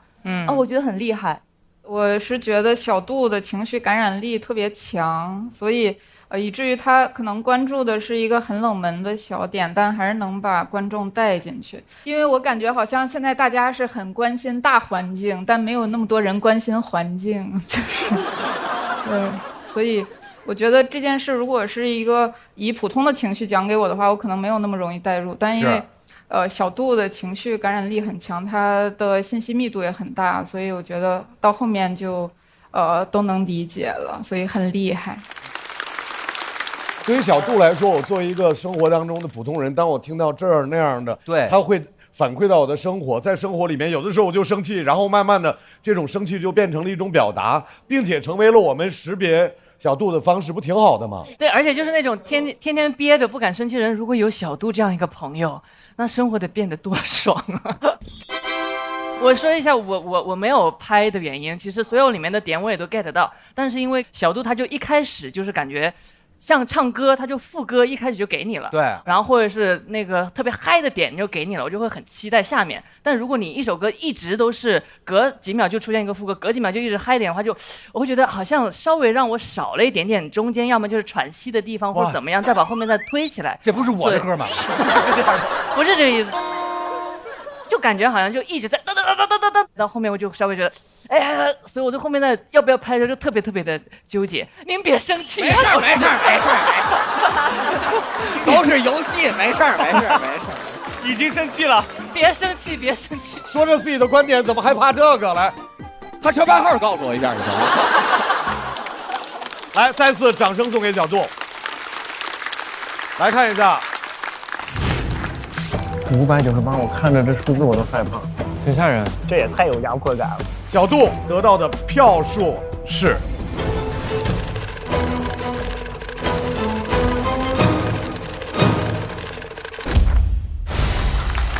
171，还可以。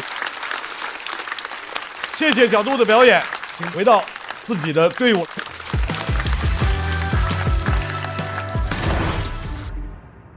哎，小杜，我很好奇啊，你说每天清晨起来，第一缕阳光照你脸上就开始生气了，真的假的？就是一些艺术的加工、表演体系，斯坦尼夫拉夫斯基什么的。哇，那你再演一下。阳光，哎，不对，是每桶都有约1颗阳光番茄在里面的茄皇。你这段也是艺术加工啊？这段是真心的，毕竟番茄是个宝，茄皇错不了。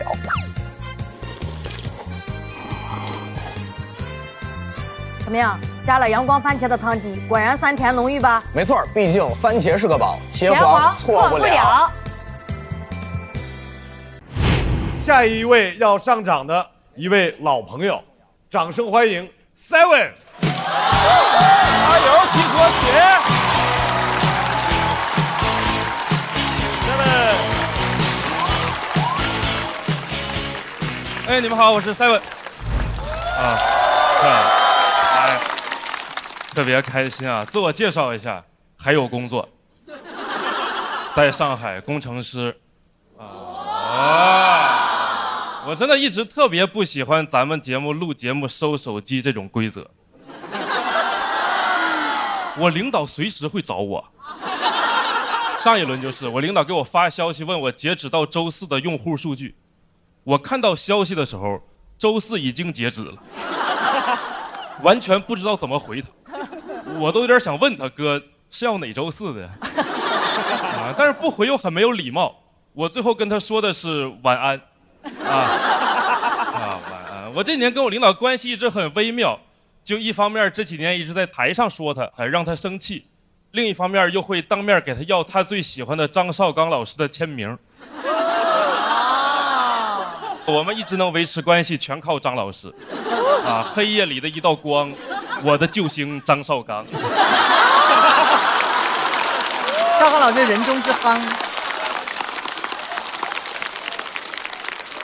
真的谢谢张老师，我一直以为我跟我领导的关系能一直这样维持，直到去年在台上狠狠说了他一顿，说他说不清需求，跟 AI 说你把什么帮我弄一下，领导被我戳中了。但是他没有直接训斥我，是我们公司后来开一个自我反思会，那天每一个人要说一些自己的缺点，我领导说他的短板是说不明白需求，我当时吓得开始说胡话。我赶紧偷偷问我旁边同事，我说我要不一会儿就说我的短板是造谣他说不行啊，这是你的长板但是人在危机关头脑子转得很快，我当时一直在思考我要说什么，我最后想出了一大段话，说的还挺成功的。我最后说的我的短板就是经常不理解领导的良苦用心有时候领导给我一些开放性的指令锻炼我的能力，但我却总渴望机械性的执行，抹杀自己的潜能。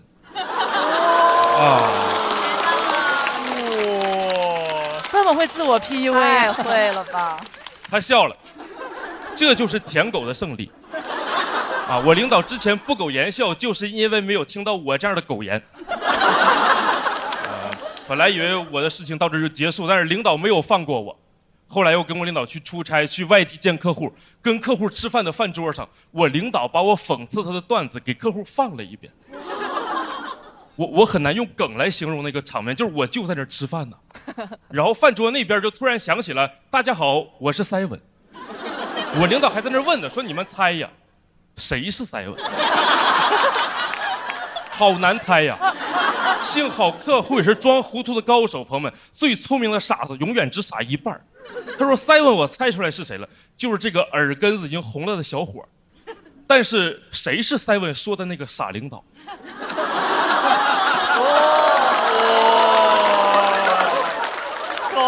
高，实在是高。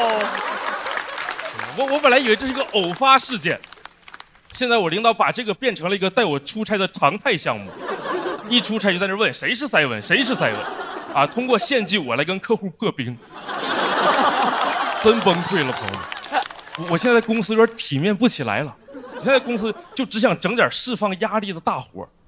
我现在看见同事已经不说早上好了，我现在到工位我就在那儿早晨起床拥抱太阳，啊，让身体充满灿烂的阳光，啊，库里库里库里库里的。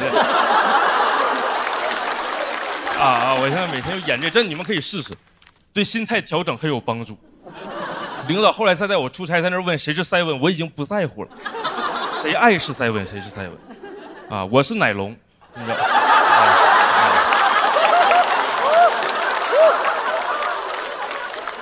人释放，感觉世界都美好了，又开始有一些勇气说自己领导了。我说实话，他脑子确实有点问题。开玩笑，我今天比较 peace， 我不会直接吐槽他。我想给他买个电脑，真的朋友们，我真的想给他买个电脑。伊夫总是用手机微信预览我的 PPT， 然后说我格式不对。这是真气，真气人是吧？但我为这个事情吐槽太多了，朋友们，因为我真上班，我知道有解决办法，转成 PDF。但是这不能弥补我心中的苦闷和创伤，转成 PDF 当然可以，但是那我辛辛苦苦做动画效果怎么办？你们知道我做那些飞入飞出有多精妙吗？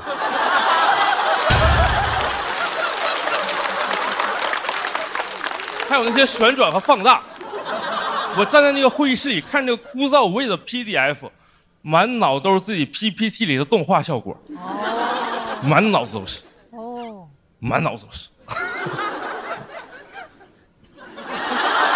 这是弹跳啊，这是放大，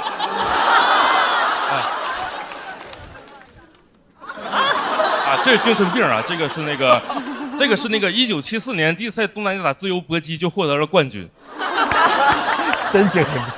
7怎么了？没事啊，是我最近上班时候刷短视频，我现在就这样，我现在就想整点抽象，我觉得会让人很有生机和活力。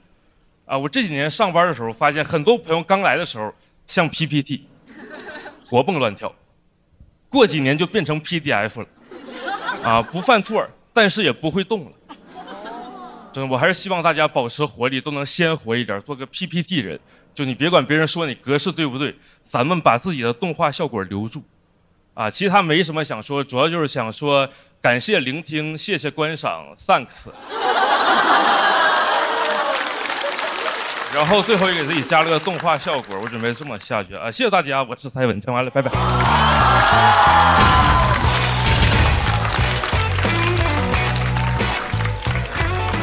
投票倒计时，再次掌声送给7。肉眼可见，7今年确实还是抽象了一些，相对于之前活泼了。对，我虽然是最后拍的灯，但是在我心里面，我觉得7今天的整个的这个文本的这个表达，其实还是非常完整的。而且我觉得，就是对于大家的期待值来说，至少在我心里面，我觉得我自己看得很开心，而且我也收获了一种新的描述。就比如说大家这个。从PPT 到PDF 这个 PDF 这个状态 ，PPT 人还是 PDF 人，还蛮有趣的。对，就我觉得这个印象会很深刻，并且自己也马上能找到自己的定位。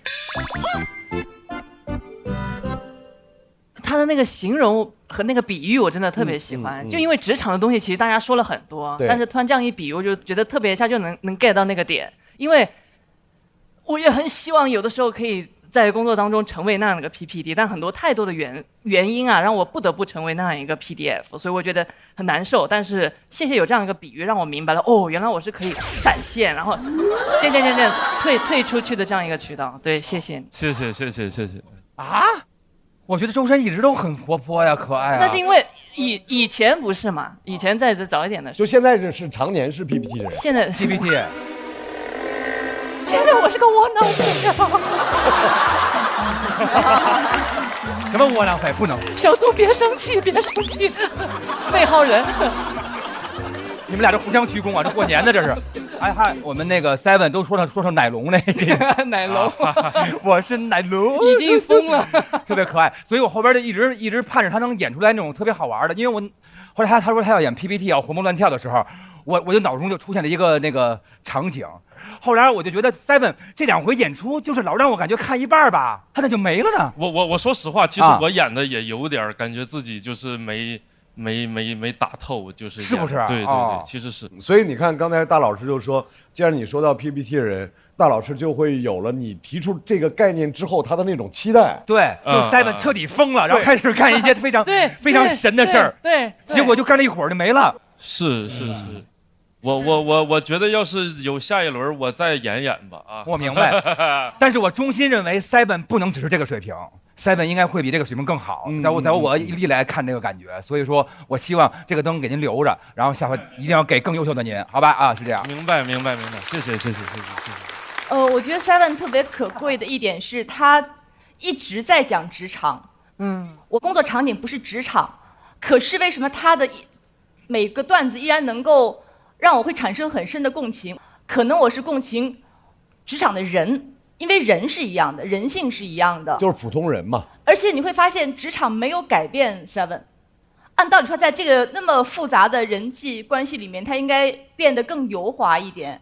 但他一直保持一种很可贵的一种学生气的感觉。我就是因为拜脱口秀所赐，脱口秀是一个干净的场所。我觉得我喜欢，这是喜欢脱口秀的原因。谢谢鲁豫老师，谢谢。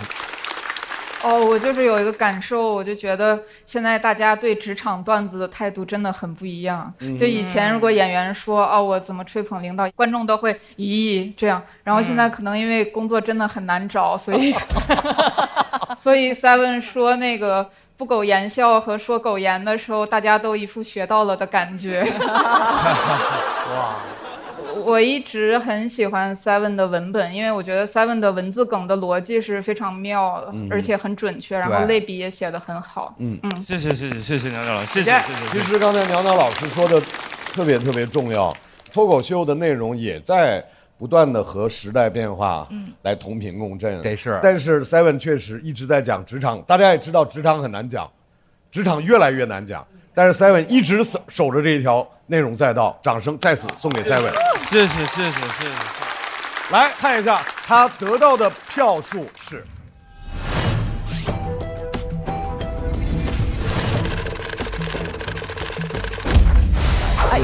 279， 350票。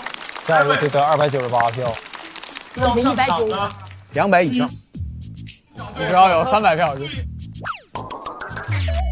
再次掌声送给 Seven。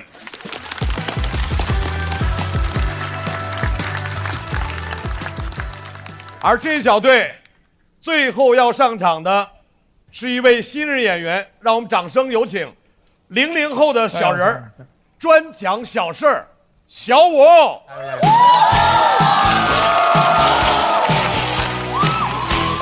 怎么打都打不过。小五可以上250分啊，我觉得可以。从哪儿去找另外40分？谁知道呢？Hello， 大家好，我叫小五啊，大家也看出来这个战况了，异常不激烈。我感觉大家吃完第3鲜，我们3个在收盘。太牛了！瑞瑞比完之后，Seven跟我说，他说没事儿，抽到了也不怕。小杜上完，我说你还怕不怕？他说没事儿。大家也能看出来，我们这个队要是输了的话，可能会面临解散。就解散吧。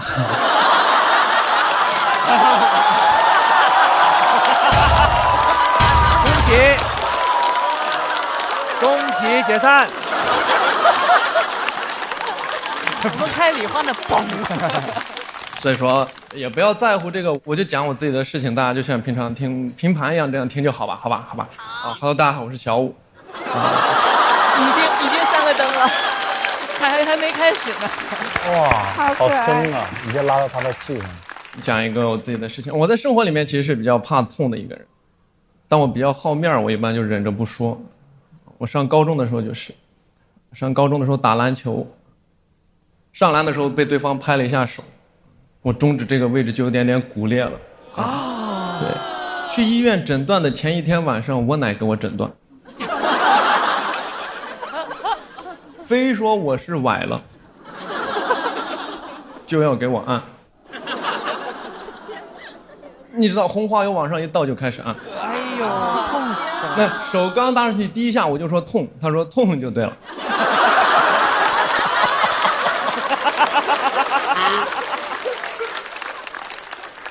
边按边说那个什么痛则不通，通则不痛。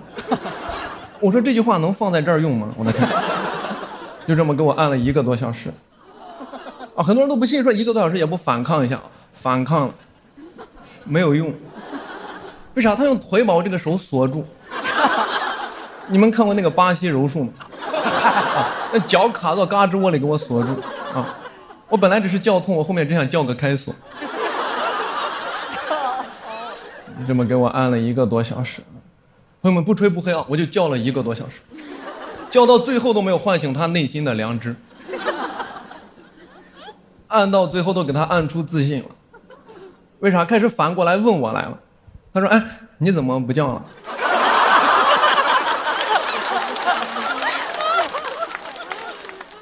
是不是不痛了？我说我叫累了。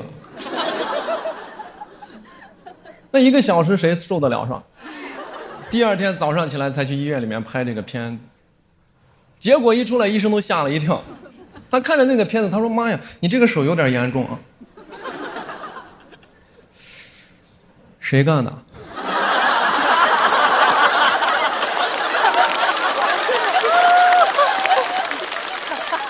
我说你要是现在问的话，我不知道。他说你这个要早点来，早点做手术。我说你开玩笑，我早点来都不用做手术。他说那肯定要做，不然会有这个2次创伤。我说3次。最后给这手里面打了2根钢钉进去。对。拔这2根钢钉的时候，朋友们遭了老罪了。为啥？因为我特别讨厌这个医生啊，他带着答案问你问题，那就等于没有征求你意见，对吧？他看见这个伤口不大啊，他捏住了，他说：“哎呦，你这个就不用打麻药了吧？”我说：“你问我。”哎，他说句毫不相干的话，他说：“没事，男子汉大丈夫，不用打。”我说：“你急我。”朋友们，我那年17岁啊，17岁什么年？你最受不了谁激你了，对不对？你再说2句，你把手割下来都不用打。我后面怀疑当年关羽刮骨疗毒的时候，是想打麻药的。华佗非在旁边说：“哎，我治了那么多人都不用打，将军你打不打？”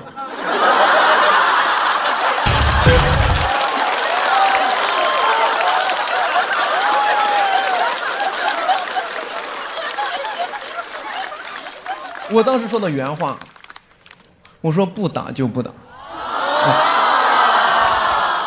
说完感觉自己太帅了，我的天，对吧？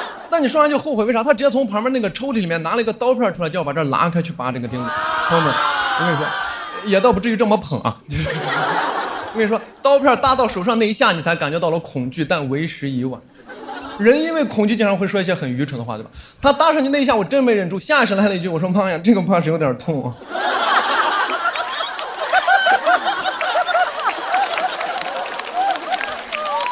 笑死了这个。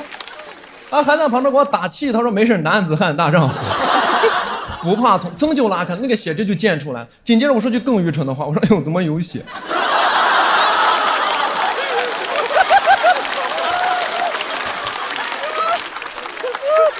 我不是说我脑子有什么问题啊，就这种情景，就是关羽来了，当时也是痛得脸红。不过是因为他脸本来就红，没看出来，你知道吗？其实第1根钉子很快都拔了出来，当时拔到第2根的时候感觉不太对劲，为啥？你能感觉这个人明显认真了。妈呀，核心都收紧了。我跟你说，一个人认不认真，从他的这个发声部位就能判断出来。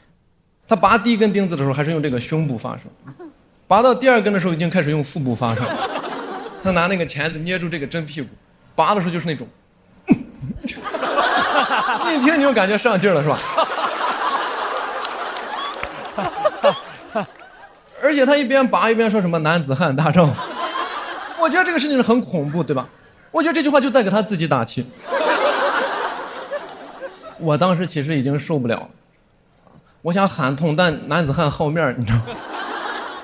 我就想了一个办法点他一下，我怎么暗示他的后面？后面他的那个钳子他一拽，我说哎呦呦，他一拽我说哎呦呦呦。这个人没有读懂我的隐喻，哎，他反而还很生气，他把那个钳子拿起来，摔到旁边那个桌子上面，然后指着我，他说：“哎呀，我早知道你这么矫情啊，我就给你打麻药。”哎呦，这医生还得先骂一句啊，求求了。我说有这个选项你不早点说，你早点说我早点就矫情了，对吧？而且我很生气这句话，什么叫早知道？哎，早知道我让我奶就给我拔了。那他力气比你大多了。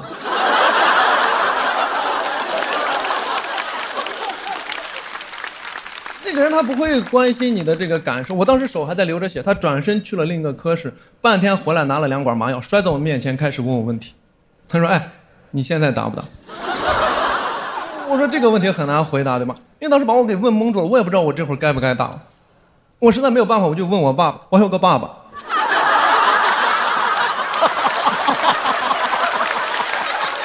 多新鲜，多兴奋！就坐在我的右边，一言不发，仿佛没有来过一样。我跟你说，我是怎么注意到这个人的存在的？是因为啥？拔钉子的时候，医生不是在我这个手上拔钉子，我这只手就捏住我爸的手，拔到一半的时候，我发现我爸也在旁边。哎呦呦呦！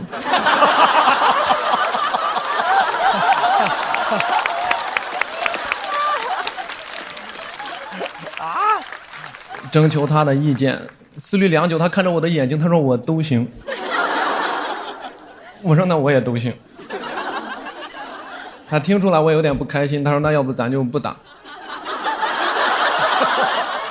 我没想到一个人能连续2次猜中错误答案。他的理由也很清晰，他说因为打麻药也痛，所以为了降低疼痛的总成本，最后决定不打啊。我跟你说这句话我第1遍都没听懂。但我最后还是忍着把第2根钢钉还是拔了出来。就在为这个事情到这就结束了，没有，还有最后一个环节，就是要给上面倒酒精消毒。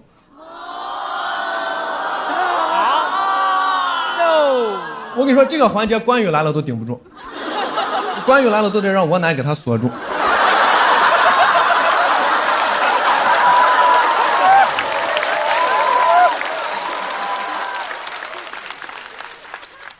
但其实倒上去内下还不痛啊，是因为手已经拔钉的时候已经麻木了，对，已经麻木了。但是有种不一样热热的感觉手上，但心已经凉透了。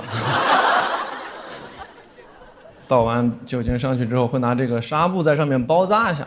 其实这个事情就算结束了，我们就从这个医院出来了。让我生气的是，我跟你讲，从头到尾我爸永远的话一句没有说。从这个医院出来，我爸第1句话说这个医生不行。我说为什么？他说下次不来了。我真的还是很生气，对吧？我觉得如果是我来陪我朋友来拔钉子的话，我就不会出现这种情况。我觉得人不应该被这个男子汉的标签所绑架，对吧？我就跟他说，我说你这个麻药你想打就打，我反正没打。好，讲讲，谢谢大家，谢谢，拜拜，拜拜，拜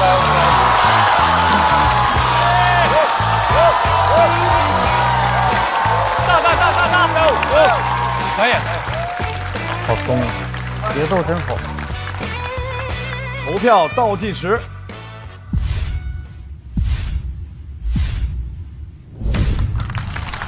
谢谢。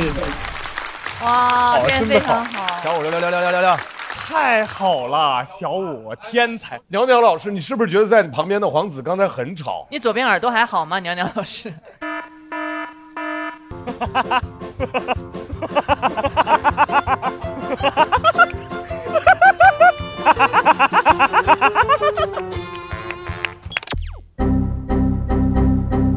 没有我喜欢所有帅哥，没有。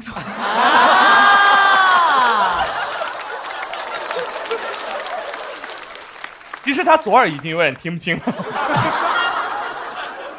首先，我觉得确实很少有，真的是我们在现场真的是见到什么叫把别人的快乐建立在自己的痛苦之上，因为真的这个好痛。但是，对，我真的觉得小武今天太棒了，超棒，他的整个节奏就是平均是每2.5个字一个笑点那种感觉，就是太棒了。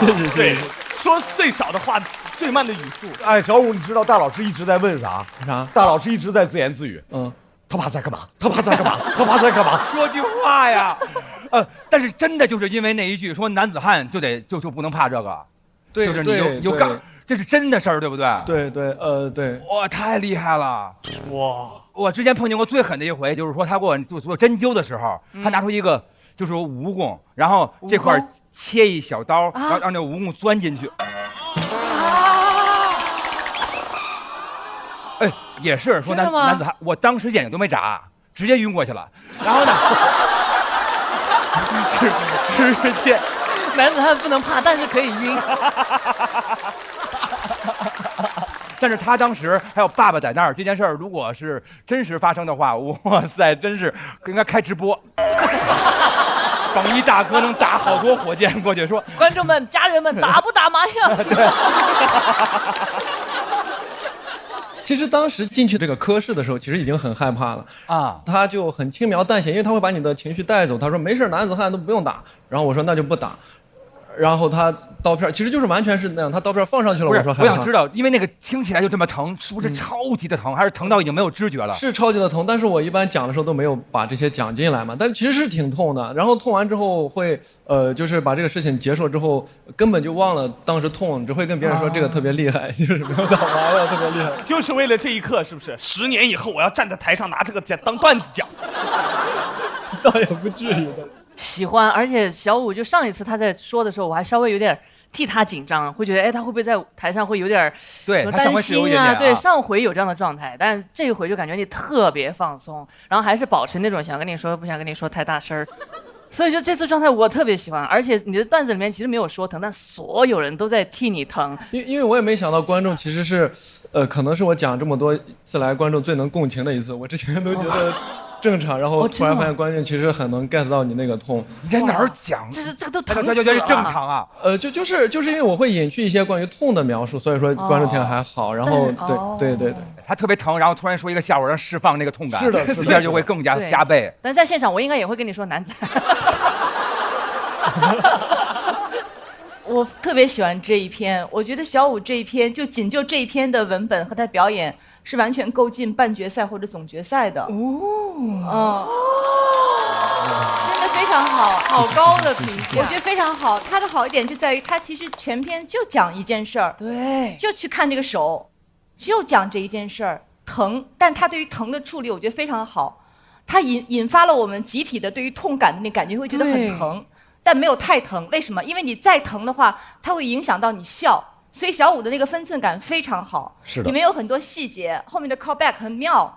奶奶又把那个人的把关羽的那个胳膊给锁住了，锁住。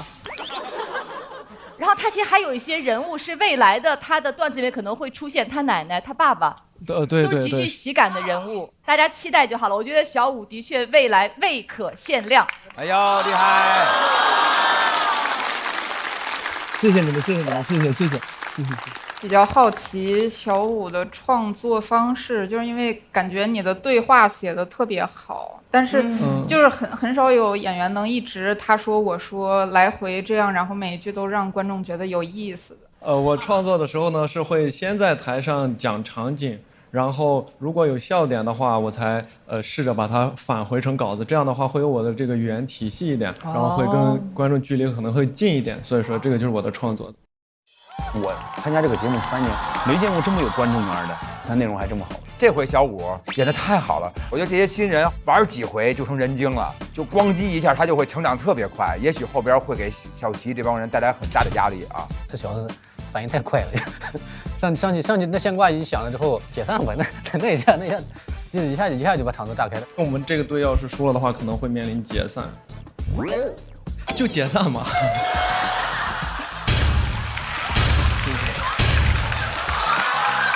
后面进入他自己状态之后非常松弛，我已经更享受舞台，更大胆的去和观众进行眼神上的交流，然后还有节奏上的稳定。小五给我的感觉就是他已经找到他自己的风格，他就是讲小事儿，就在台上，慢悠悠的、轻轻的去说。我的经历和我的年纪也对生活很难有一些就是大家理解的意义上的总结。我自己只有对生活的视角。这都是外卖的袋子，拿一个大一点的袋子。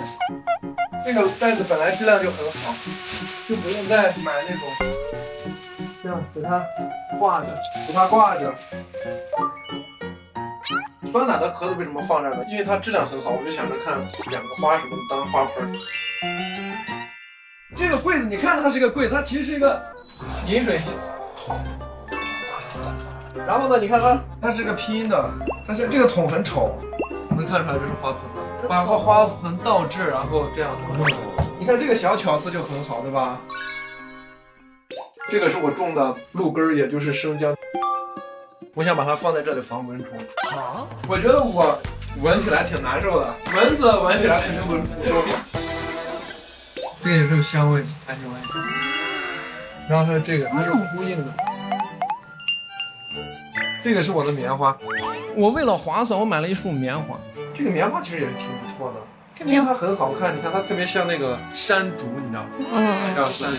然后像那个猫的那个爪子，你这样它也属于采奶这一块的。哎，就这个花，我觉得物尽其用了，对吧？诗月，你能接受我用大疆拍你吗？我已经知道你要。火打开的那一瞬间，拿出藕的那一瞬间，这个是一个藕入锅啊，这个是一个哇哦，我的天！诗月进行了一次爆梗，这个叫哇哦，我的天哪！诗月，你看一下这个瓜肯定很甜，因为它瓜甜李下嘛。李在哪儿呢？嗓子都喊哑了，太燃了，太燃了，莫名其妙燃起来，不知道在燃什么。对，可能是燃气灶吧。这是浴室，这是世界，这是啥人？这是诛心。哎，有些梗烂的我都不想接，就是。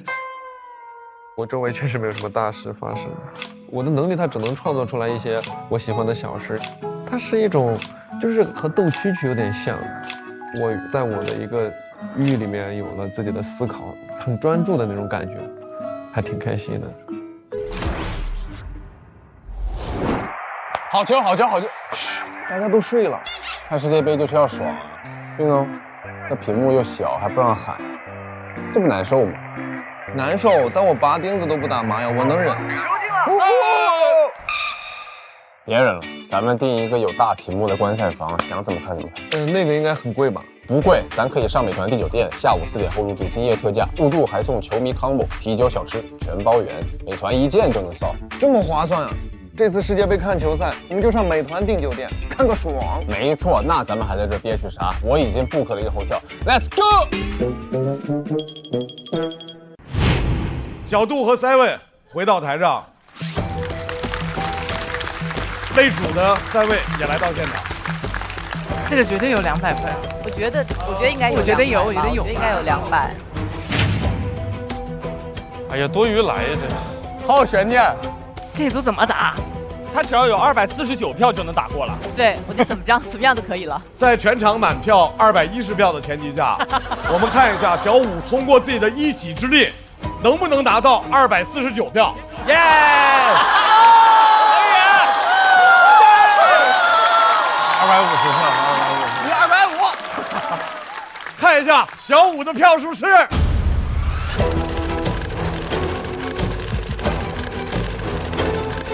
冲啊！哇！200，对。可以，这个分儿对的。这个真的值得。小五拿到了201票，这支小队的公类总分551票，所以我们再次宣布，在2组结束之后，第3签仍然是擂主。非常不错。不差分也是，就差咱俩。对，没事，没关系，没关系。来，第3签回到擂主的位置，小杜、小五、Seven 回到待定区。第3千今天一天要在那儿站8次。哎呀，又是熟悉的位置，太熟悉了，要回这儿。就是其实还没开始抽的时候，我们根本就不 care， 不虚。对。然后抽到了之后，然后我就跟3位说：“我说你怕吗？”他说他不怕。咬着后槽，其实咬着后槽牙，我是这样觉得的。瑞瑞确实太炸了，而且小齐也炸，史岩姐也炸。那个场子是一个极其难接的场子。对。但是我觉得我们这种组合就挺好的，就是组在一起的时候，我们是齐心协力的。然后如果没组在一起，我们也会这个各自安好。相逢是缘，平安是福啊！来，第3千的3位朋友，又到了你们抽小队的时候。我抽啊，你抽。来，慢点抽，慢点抽，想清楚，想一想，你们想和哪支小队来打比赛？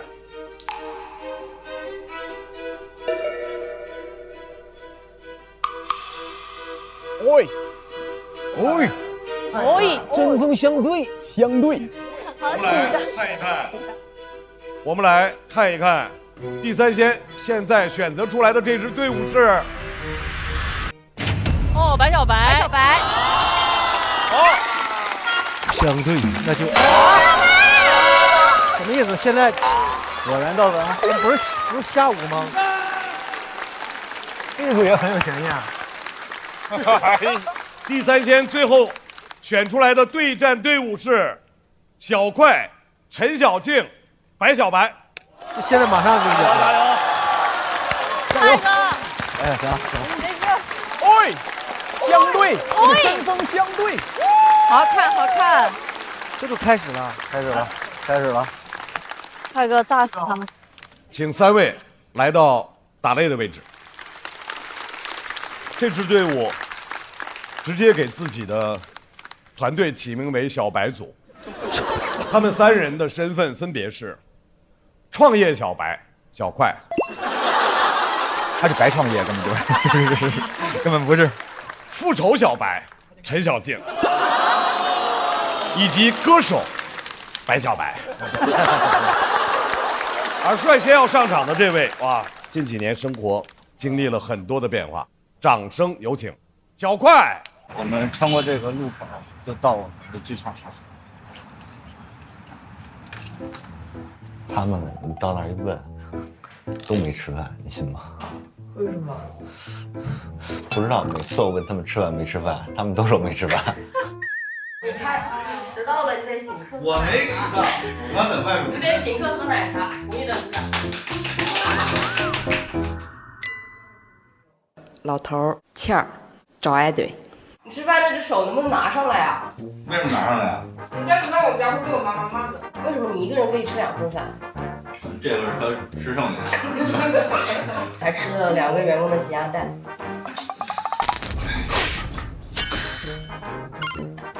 哎，他是一个比较有底线的人，对自己拍视频这个事情也非常有底线，就是1周2条最多了。我们之前是说想让小快多蹭蹭其他演员的流量，但是他也婉拒了我们。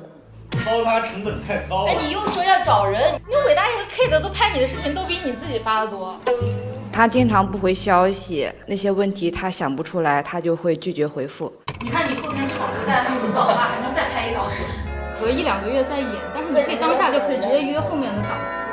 啥意思？你是？对啊，你看跟着别人可以呗。他可能没有那么想赚钱的感觉吧。大家可能是觉得他不工作之类的吧，其实也没有，他很多时候也在担心俱乐部的情况。这是没水。旁边就有，你正好换了呗。快，我这换水呢，快点拍，开始吧。哎呦！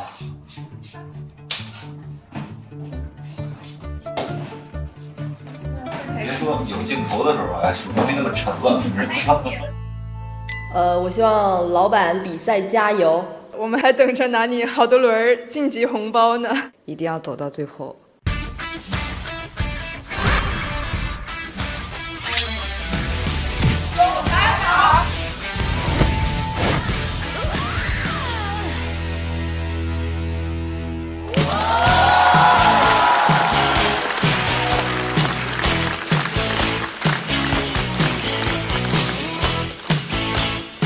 哎，大家好，我是小快啊，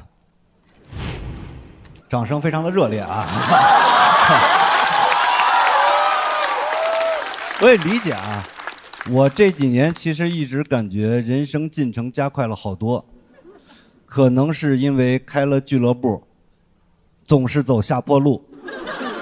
幸好我是一个北京的拆迁户，多少还有点底气。但是谁能想到，俱乐部赔钱的这2年，房价也降了不少。幸好我提前做了些准备，买了不少基金。现在怎么说呢？在这条下坡路上，我是彻底走起来了。我能取得这样的成绩，可以说是既有个人努力，也离不开市场的变化。都说由奢入俭难，一点儿也不难。以前我一直觉得坐地铁特别麻烦，现在我精通。我觉得入俭就和安检一样简单，你把这个包袱放下就过去了。有一个穷门的演员，知道我现在过得不太好，非常兴奋。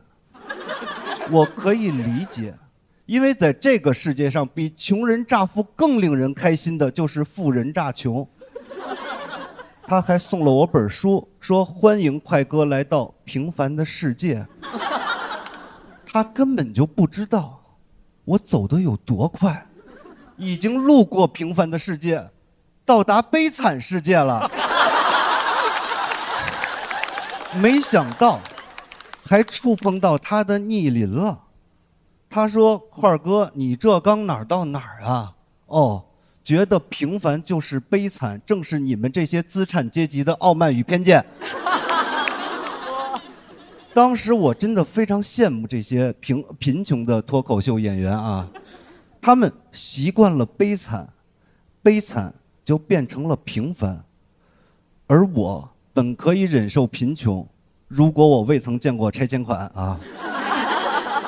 不过我那天真的发现啊，我可能没法跟这些脱口秀演员进行深度的交流，因为他们大部分人都是那种寒门贵子，无法共情我这种贵门寒子。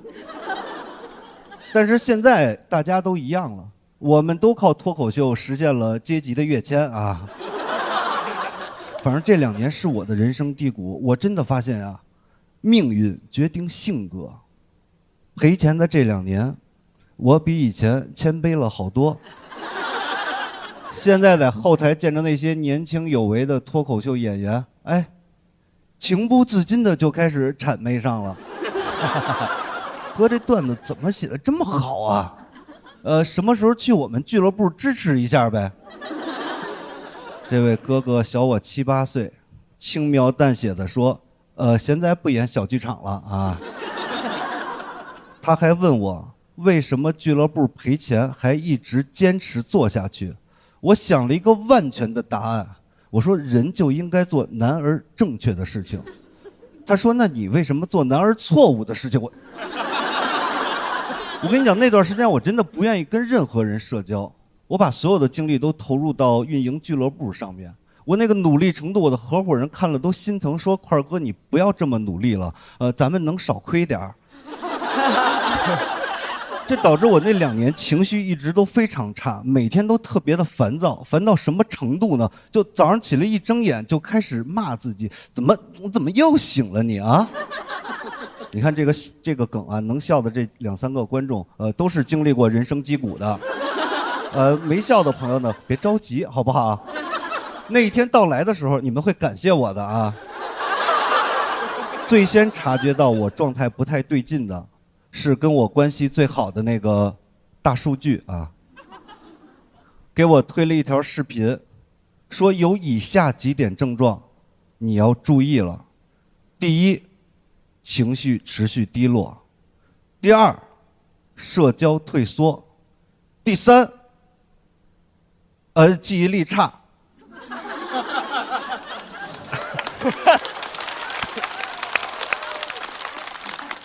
第4，自我怀疑；第5，无法理解别人的感受。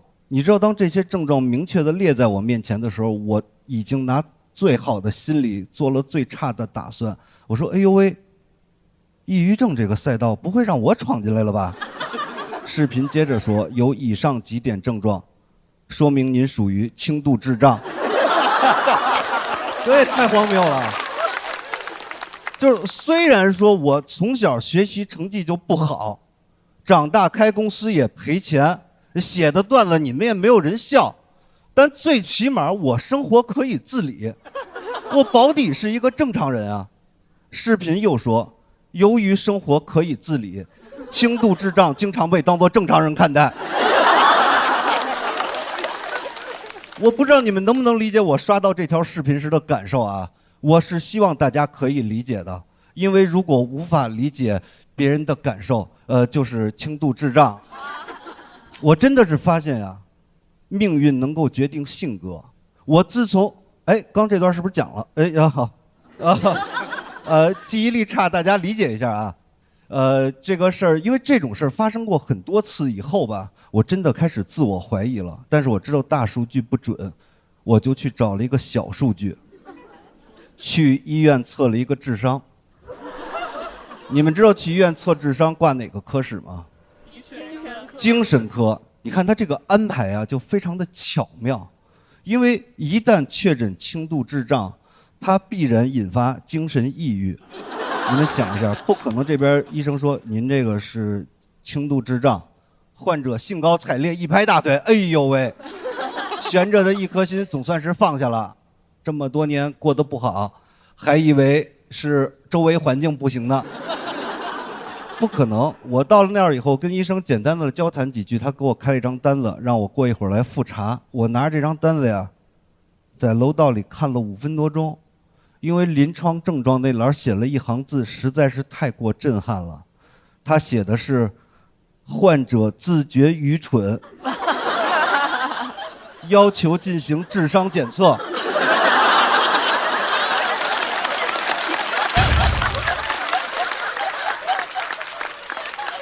我在这儿看着看着吧，突然间感觉好像不用测了。你们想啊，他写的是患者自觉愚蠢，那是不是说明医生不觉得我愚蠢？我觉得我太聪明了。后来检测结果也证明了这一点。结果出来以后，我第一时间给我的合伙人发微信，我说今天呀，我去测智商了，高达126。他问了一个问题，就暴露了他的态度。他说花了多少钱？我说1200。他说这1200才是真正的测试。你还是个高智商智障。我周围的人都不相信我智商这么高，因为大家不会相信智商测试的结果，大家习惯用事情去测试一个人的智商。但是所有人都不明白一个道理，聪明人也是会做蠢事的。不相信对吧？我认识一个智商不亚于我的人，他毕业于哥伦比亚大学精算系，呼兰拿过脱口秀大王，长得很像一只小浣熊。前2天突然间跟我说想运营一下我们俱乐部，还把这个事情拍成了视频发到网上。我不知道你们有没有人看到那个视频啊？看了。呼兰发的。我承认啊，在那个视频里边显得我这个人特别傻，就是话也说不清楚吧，是账也算不明白。你们知道为什么吗？因为我所有的注意力都用来压抑住心中的狂喜了。当时那个场面就是，但凡我显得精明一点，呼兰就入不了这个局了。你知道现在是什么场面吗？就是呼兰每天在深圳带着我们俱乐部的员工，每天在那儿商讨方案、开会、拍视频宣传。那个场面怎么说呢？和3年前我刚去的时候一模一样。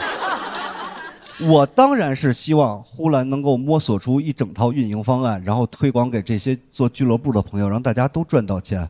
但其实，我更希望见到的是另外一种局面。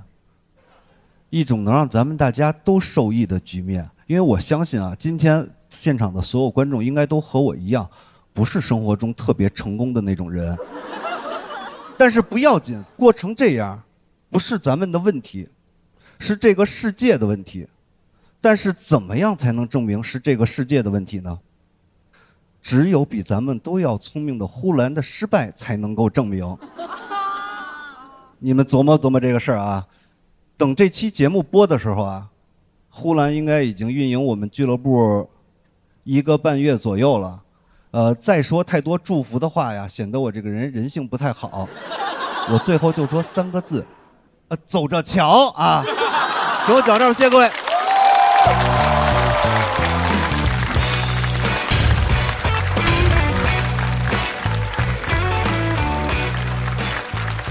投票倒计时。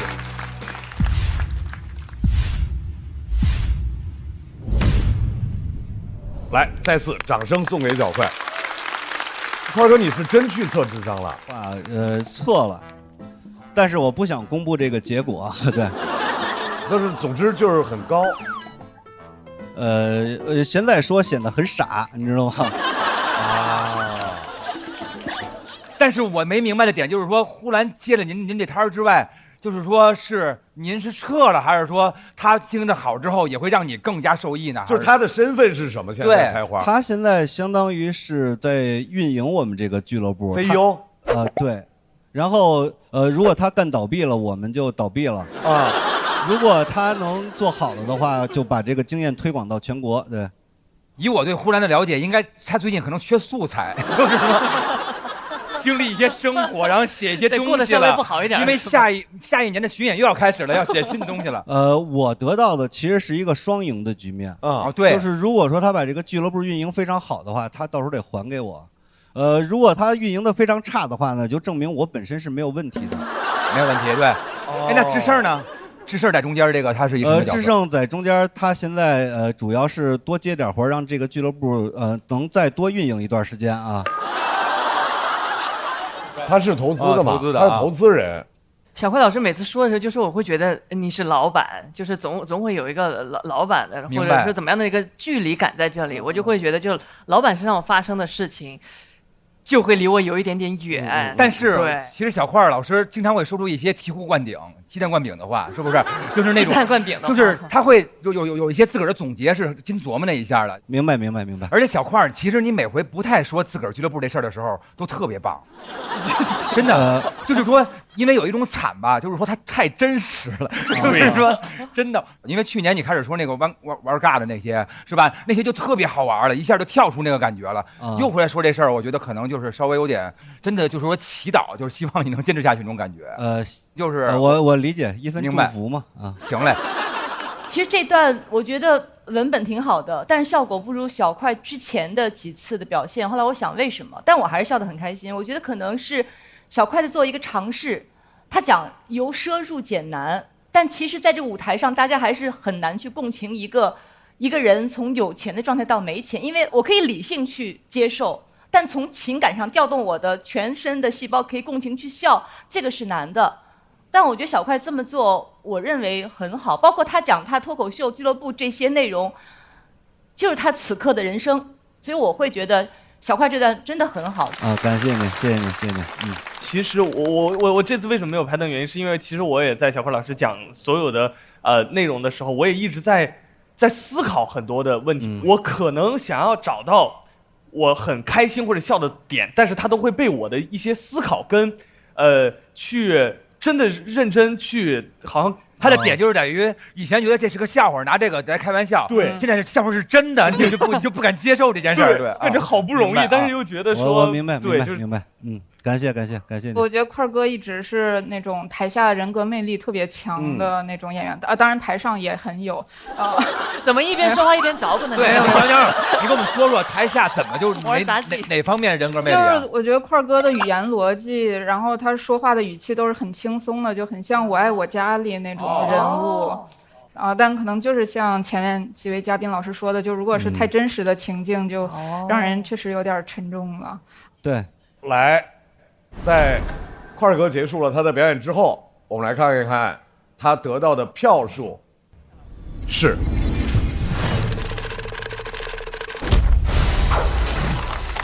来，谢谢小块给我们带来的表演，请小块回到自己的队伍来等候。快哥有点可惜啊，跟他平时开放麦好像不在同一个状态，就是一个人他不能同时失去了财富还失去了脱口秀，这太残忍了。快哥很爱冒险，因为他会尝试很多开放麦里尝试很多冒险的话题、冒险的逻辑，他会写很多文字梗，别人也帮他加了很多好的文字梗，他故意没用，怕影响到他精妙的逻辑线条。但这个逻辑线条，观众前面一掉，后面一环扣一环，他掉了没了之后，就整篇就有点掉了，很冒险。快哥很爱冒险。小块儿，你回来管吧，我去比赛。这支小队要派出了下一位演员，加油吧！曾经是效果的老员工，在上一场的表演当中对前上司贴脸开大，让人觉得哇，好解气啊！让我们掌声欢迎重新归来的陈小静。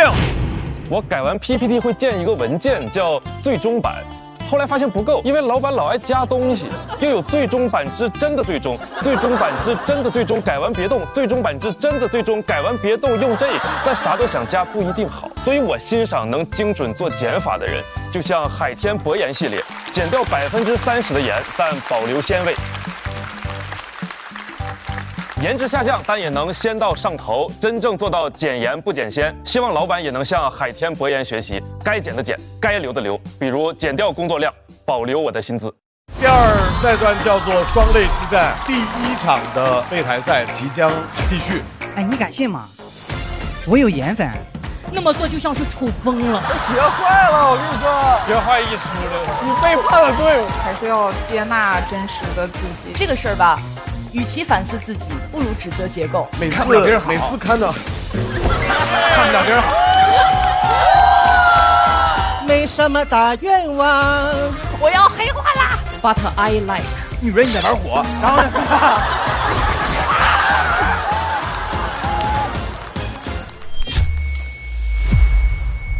快乐不整虚的，咱的评价都是真的。感谢帮我们发现好去处的大众点评冠名播出。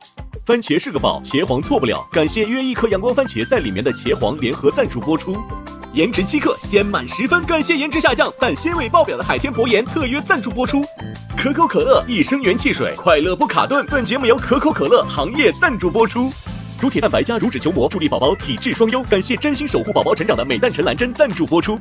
好网络就选中国移动，本节目由指定产品中国移动赞助播出。咔嚓咔嚓，一起脆翻天！本节目由美味酥脆、有料有趣的雀巢脆脆鲨赞助播出。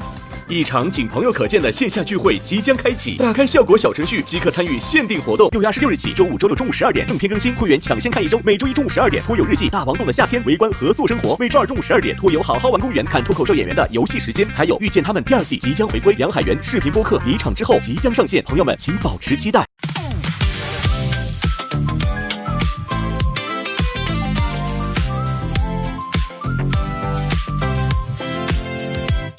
又带着冷笑话出现，幸好只有我懂你的笑点，不用解释，一个眼神到位，不用装完美，做自己才最宝贵。哦，拜托拜托，暂时忘掉一切，想记住你嘴角上扬瞬间，不用想明天还很遥远，不知不觉又和你聊到凌晨3点。烦恼往外跑，今夜有你们真好，这是我们的约定，祝你今夜过得开心，就要朋友朋友哦朋友，就要和你聊一整宿，就要笑声传遍海洋。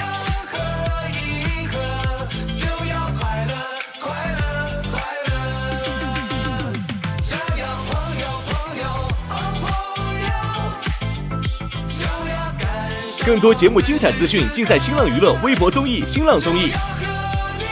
感谢立立成传媒、天气通、新浪新闻、腾讯娱乐、GQ 对本节目的大力支持。感谢指定问答社区知乎的大力支持。上知乎参与托友3问题讨论，参与知乎剧综圈子活动，解锁惊喜好礼。感谢独家播客合作平台小宇宙。想继续听脱口秀演员们台前幕后的真实故事，上小宇宙 APP 搜索托友3特别企划，一起听见喜剧人的唠友局。感谢脱口秀和他的朋友圈跳海酒馆、水果汤泉对本节目的大力支持。